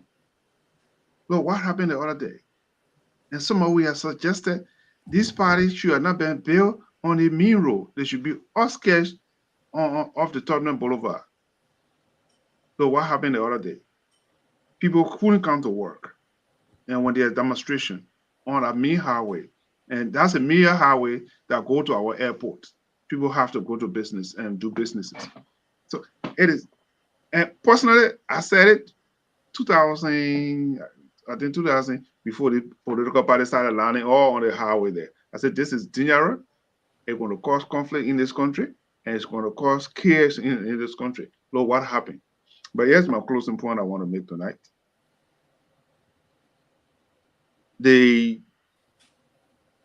Let us start using our national security as a pinpoint. Look what happened. They took news, NSA, for security reasons, took millions of dollars using the security name. It is time. I think the legislature need to look into it. It's a serious matter. I think that we should put a stop to this thing. It is degrading our trust, and those are professional people who are in a security agency. When they talk about NSA, not just the NSA agent itself, police, army, all the military and military people, these are all part of NSA. So I just want us to make sure, let us start degrading the NSA name. It is important. It should discredibility to our institution. And some of us, we are serving our country, and some of us we are still serving. And we need to get a reform of that country because it is degrading for our institution. It's a black mark on our institution. Okay. All right. Cherry Washington back on. So let's hear you, Mr. Collins. Well, it was a good show. So again, I would say to the government, to Side Joker, that these people that are being fired, some of them are there. Like, I listened to several people. They were complaining that they are there. They've been there. There's a law that states that once you are not on the job 14 days straight, you are considered completely terminated. That's the civil servant law. But if you are like, for example, you were there 2 days and then after you break off, you are not there, that does not warrant you to be dismissed. So if you want to dismiss these people, let it be spelled out. That was the other day I said it here. Publish some of these documents, let people read it and see it, or else people will see you to be somebody who's trying to create job opportunity for the Unity Party government by firing civil servants. Civil servants are not people that you can just fire. Civil servants are people, they are not, they even if they were partisans of political institution, we cannot be doing the same thing and expect a different result. Not because CDC did it yesterday, so we should do it today. No, that is what we came on the mantra of transparency, accountability, with integrity. Let us govern as such. Otherwise, we're going to be like the same people. CDC, my advice to you, you still continue to put your foot in your mouth every single time. This process you are carrying on here, if you do it right, you can regain your political status, and probably 2029, if President Booker feels you can come back to power. But the way you guys are doing it, they tabata your own without thing your own there. That particular thing that are tabata to me. All right. The people go for drugs. In as much as they never had the proper people, let the raid continue, and afterwards you can file your complaint. For the lack of Maggie is filing a rate of prohibition. I think that is ludicrous. Go there, go through the process. If you found whatsoever, go through the process. That's what it is. But again, so that is Liberia for you. The situation in Liberia is a cycle. We are in a circle.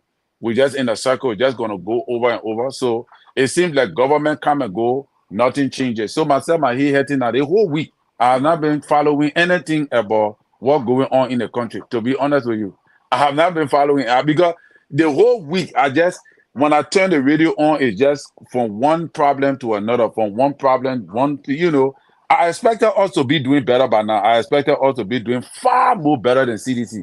But from the things that I've been hearing, I just play my gospel music in my car when I go to work and forget about politics. Thank you. Okay, so listen to Dr. Jones. Yeah, I'm going to listen to Dr. Jones. Yeah, That's the independent voice. I don't know. We are the independent. Even though the military say sedition, I don't know where you come from with that. I wish I would want to do it. Yeah, let's hear you. Yes, CDC is a very good party, but too many things are conspicuously absent from this party. All right, the party lack policy structural setting.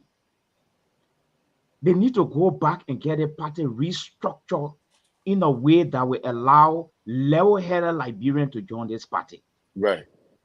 The issue of the militant slogan say a party chairman need to shut it down. It does not augur well for them. Two, their dress code has to be changed. It frightens the population a lot. You see, anytime you see them following their leaders, it's like they're going to a war front. We don't like that kind of atmosphere. It drives away investor.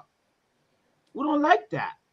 You see, let CDC structure itself in a way where they will even uphold the tenets of convention.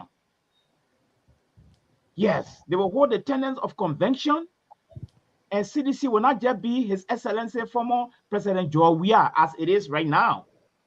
Let it have one spokesperson, okay, occupying the whole street, moving. That is not a political party. That's militancy. There's no room for that right now. A lot of good people want to join the CDC, but they are afraid of the militant kids. They could even kidnap you from some of their action. People are afraid. So the CDC need to learn its lesson, put the house in order, and to His Excellency former President Weah. It is on the CDC alone. Let's be honest here. All of the political parties that have how they are being. No, CEO. My measurement here is the kind of for militancy terminology and language the guy can be speaking. Oh man, it's scary. Sometimes you want to shut your business down when you see the guy moving. They move like a real militant. They don't move like a political partisan. No, everybody is talking. I think, Dr. Jones, we talked about this here before, and you have the likes of liberal progressive, who also party broke into pieces and seeking political shelter with UP. They say people, yeah, they should do it. They want to be like the people of South Africa, and they want to be like they are freedom fighters or whatever. Now, this is what you get if you do not put a structure in place and make adequate preparation. The reason I was saying that is that when Helen Johnson said we were leaving, what was the contingency plan? Samuel Doe, NDPL, NPP, Charles Taylor, all of these leaders, they left their parties in chaos because they were seen as the only light of the party. They were the ultimate voice. There was no massive preparation that we are building the political institutions, not realizing, which of course is a reality.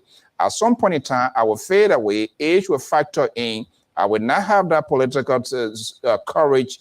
I would never be like, it used to be. However, I want this institution to survive. They don't think about it. It's nothing. Now, even the Joseph Boyka now, who is head of the Unity Party, are there plans to start nurturing someone who would take the torch of the Unity Party? Helen Johnson left it the way she left it. Joseph Boyka have it. When Joseph Boyka turned the curve around to start investing into new politicians, we see that happening here. Every time you see Republicans or Democrats, someone will become the face of the party. But again, the country, it is the country that we have, and whoever at the top, you put in ANC, you the only person put in your money, so you become the owner. Without you, the party does that because you don't. Terry, you are paying due to Unity Party. You pay. You don't pay. I'm not a Unity Party in Mr. Too. Oh, you are a supporter. I'm not even a supporter. I just supported President Boyka for 20 because I felt he was the best alternative in the race. Pay for Liberty Party. It went down the hill, so he displaced. I'm not a partisan or any. I'm waiting for Labour Party. When Labour say he brewing a political candidate. Maybe it's Dr. Mali or it's you. I don't know. Any one of you guys, we will join that party and move on.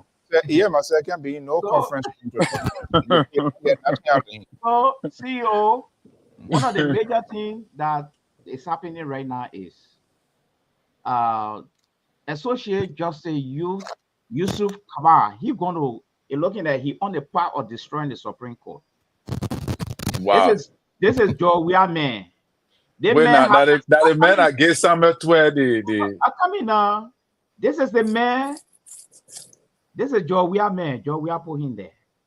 The man is accepting a prohibition from the lawyer of these people, and he already passed a law that these people are free to walk around and nobody should disturb them. The man got to create an atmosphere for. I come in. When someone who even had not was supposed to appear before a judge had not even come, then you taking the kind of decision on a high classified political, corruption case like that. The man got to create the opportunity for the man to come.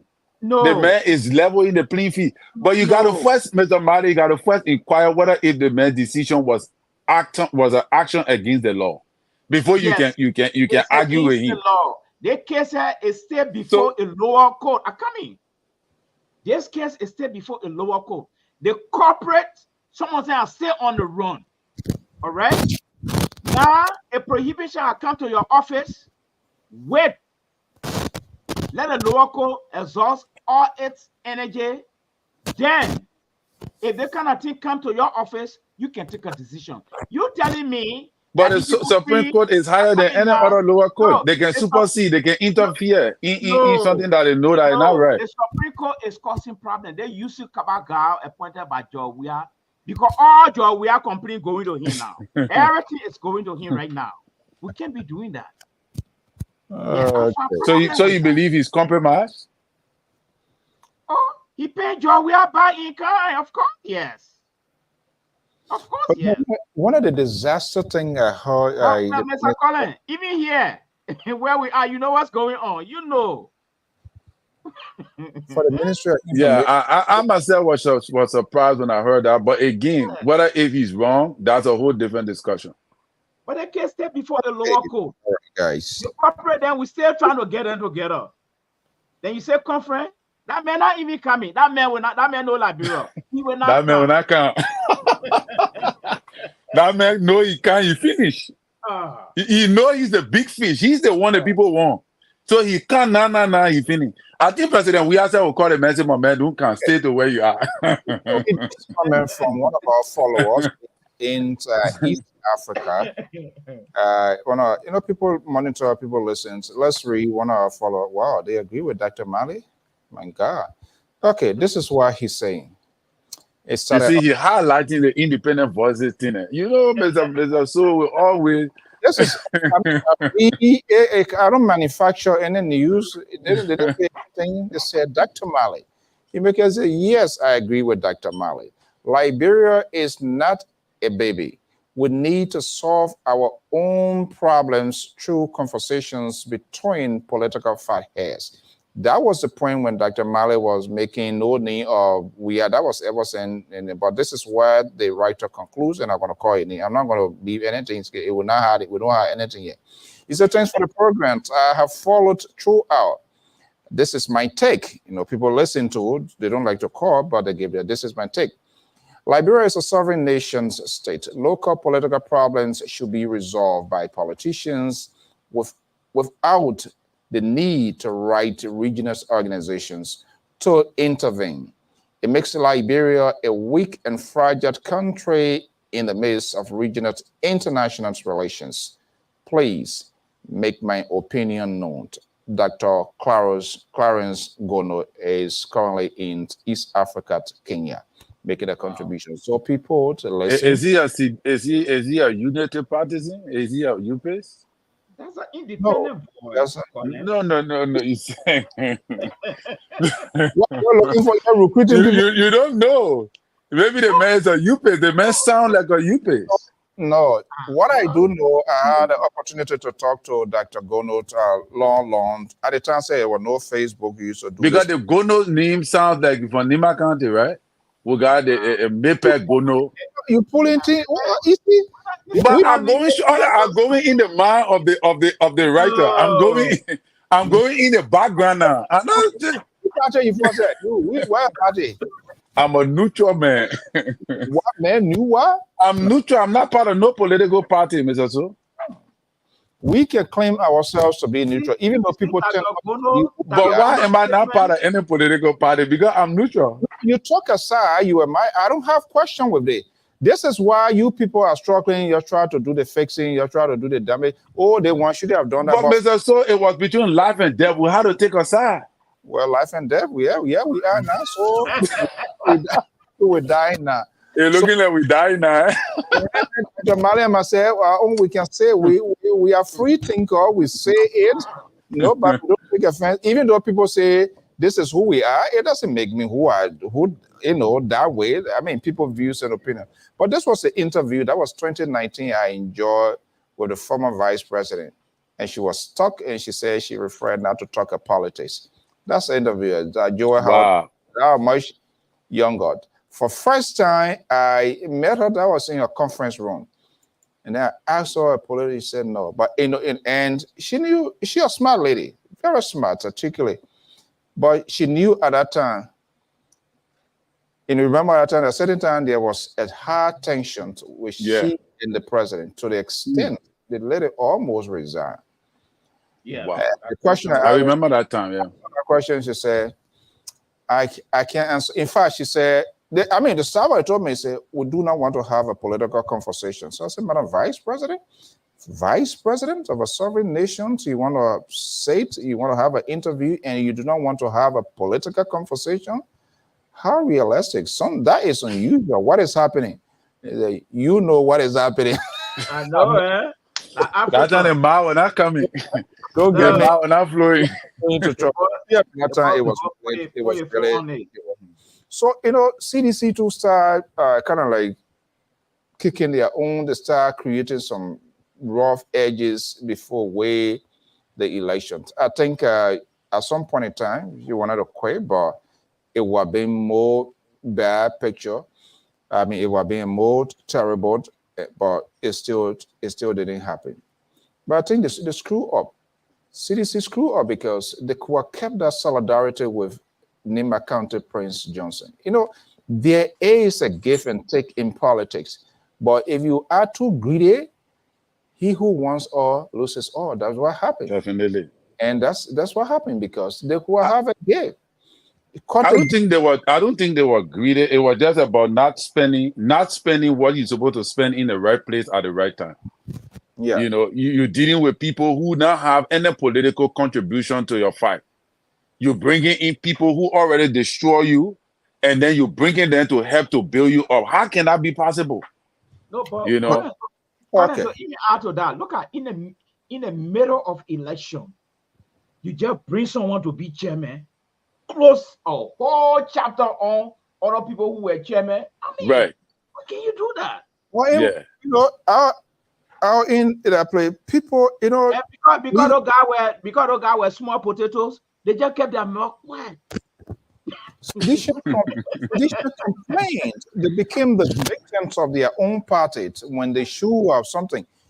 When they said Lin Nabwe took over over 50, that good money they got from Qatar. That was a good money to wage an effective campaign.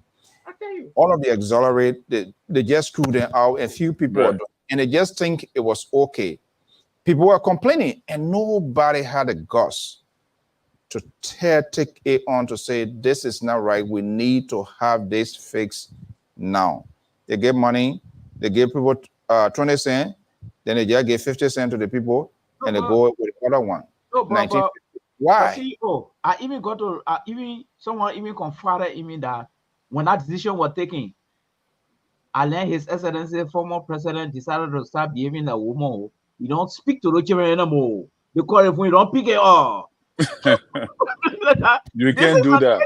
No, that's a nation issue. You can't do that. He shot himself in the leg.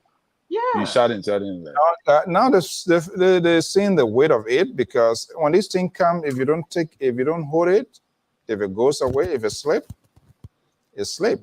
They have all of the resources. 2-3 years to presidency, they should have fixed some of the bad things and kind of like take some brave decision. And they didn't do it, and they just thought we were going to go away. Well, guys, that issue that you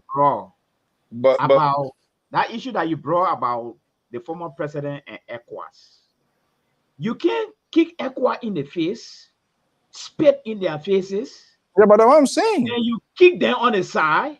Then you say you big ball. Then you turn around again, run into them with company. It made you like a little child.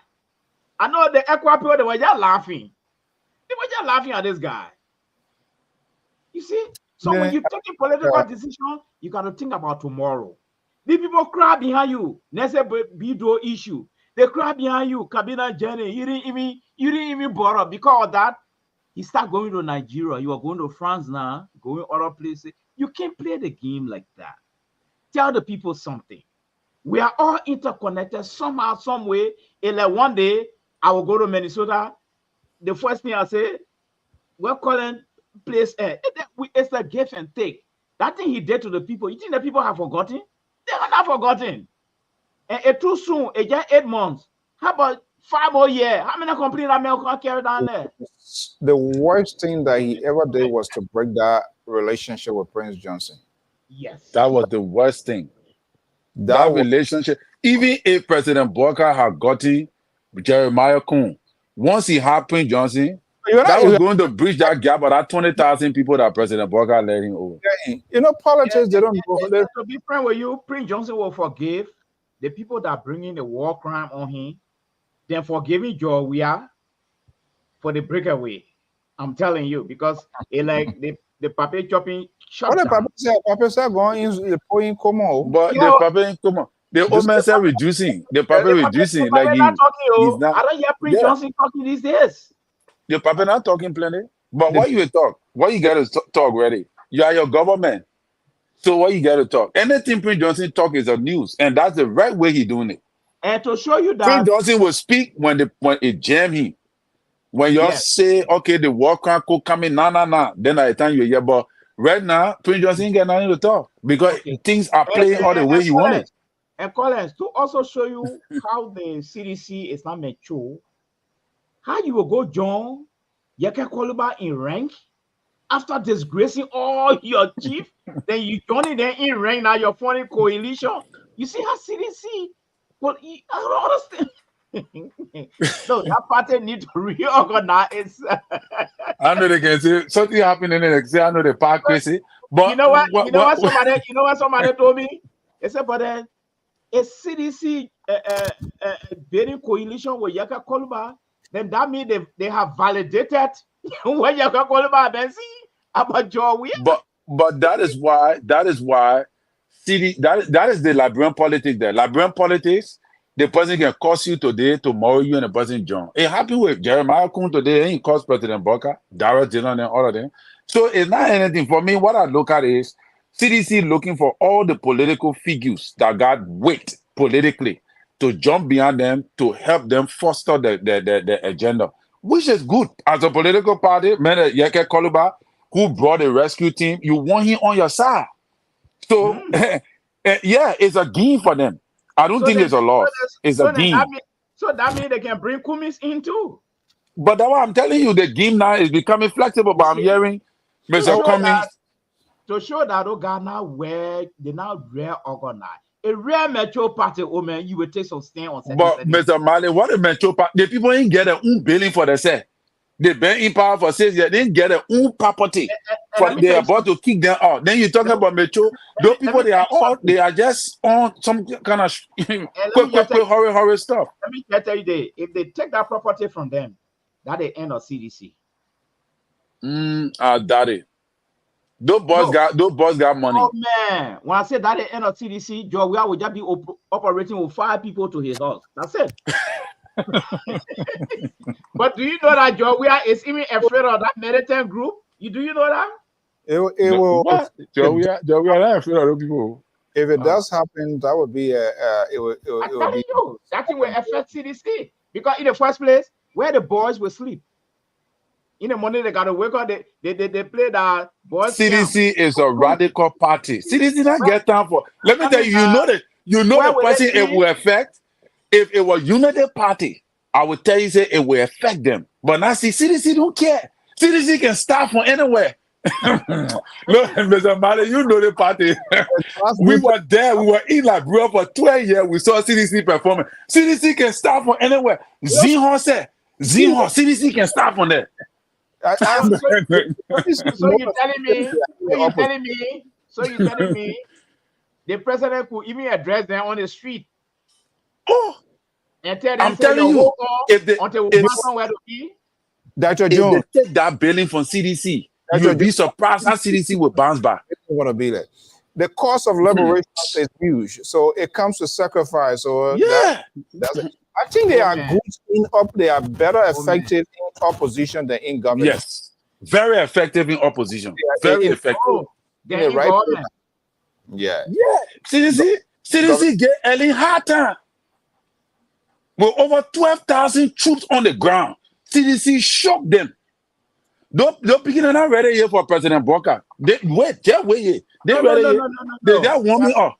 No, man, there's something called mutiny. They get ready now with charge. They will be charged with mutiny. Yeah, that's what I'm saying now. So that's why President Booker need to address some issue maturely. You don't have to mind them. Just go about doing what it. Let me tell you, President Booker got the population on his side. That thing was CDC did a few days. They're not supposed to do it. All that thing. Why the people carrying on drug raid? You know how people against drug raid. Then you go in there and start chunking rock. You on video. I know, right? The people. Those are not things that you're supposed to use to gain public sentiment, Mr. So they got different strategies that you can use to gain public sentiment. But to me, exactly, they blunder. Where the tolerance, is lacking, to do that kind of stuff. All you need to do, organize a responsible media conference, put somebody good in the face of it, answer a few questions, outline your disagreements, your dissatisfactions, violations, allegedly, if you claim the government did, and do it. It's nothing. So, and like I think who was saying that here, they can build their case, but it comes to it's not. You can't just do it forcibly because you want to show strength. That's not how you show strength. Yeah. Other than that, it will be miscalculated. Then other people will start thinking that the bad side of you, that it becomes like a flashback. It becomes like a fresh memory to them. Wait a minute. They are doing this because they missed this opportunity, or they want to come and pay their now to do their own. You don't want people to have that kind of memory of him. And I think the president part of that is why they having this. He came so soon, right after the election, less than 2 months, and he made his position known. He could stay in the backyard, give all of the support, go around, be doing your little lobbying, planting seeds here and there, talking to people. But when you're a former president, and right after the turn over, you come say you want a man job, obviously you're in Africa, you more or less. You will be resistant. But that creates a sort of fiction. Oh, this guy here, he offers something. You want to do this. So you most likely be treated as the real African opposition. You are treated like a real African opposition. You know what that means. It comes with. And I heard the former president from Sierra Leone ran away too. Oh. So I hope that will not be the case. Now, what going to be interesting and waiting now with this? What his name?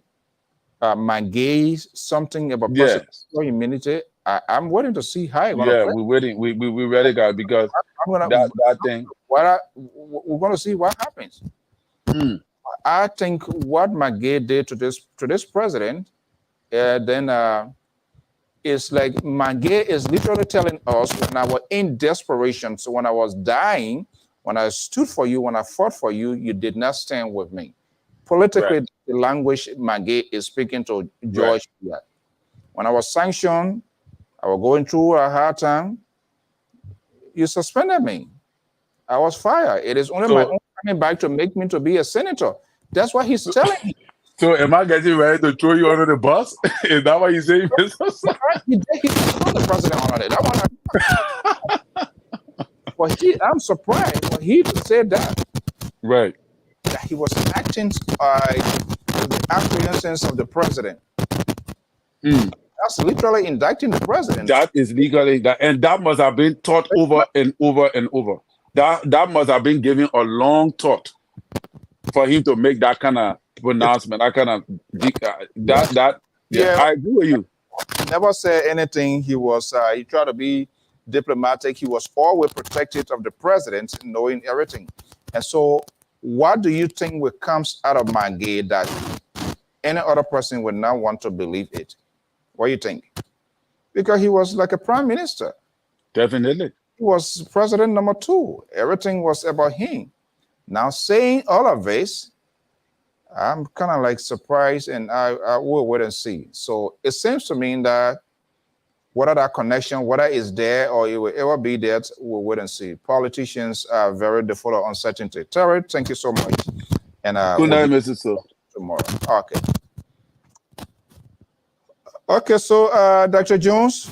Yes, sir. Thank you so much. By God's willing, same time, same station. So we're going to be back here with another edition of informative programming. Thank you so much. You're welcome. Okay, folks, we want to thank you so much. Your views, your opinions, always very, very much encouraging.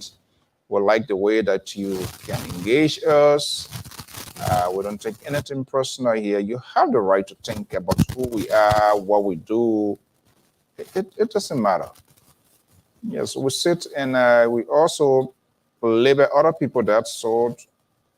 Vice versa, we anticipate or we expect that to happen. Is it true? That's the question. We just want to have these national conversation in an open context with the hope to, Lima, truly. To advocate involves time, money, and alliance with public and good relations to other connections who support advocacy. Absolutely, but this is the greater missing piece that that is happening. Is very vital. But how many of them are willing to build those sort of alliances? And what is it? We look at the motive. Is it a sustainable alliances or alliance they want to build, or just sort of transit type? So let me just do it after A and we all go by our business, some sort of gentleman agreement.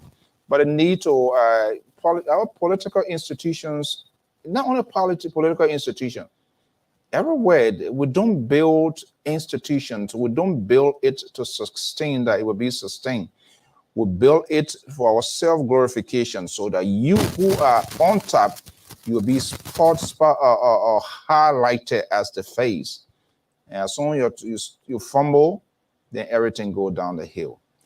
Until then, folks, we want to thank you so much. Your comments, your tweets, always your suggestions as to how to enhance this network is highly appreciated. Again, we are open, sending these open invitations. If you want to be a contributor, male, female, boy, girl, we are trying to get a very young breed. We need to start and hopefully, except only the time interval is a little bit challenged, but I think he's getting there a little bit free. And that's how we need to start preparing the young generation. So you don't want to be the face of this thing over and over.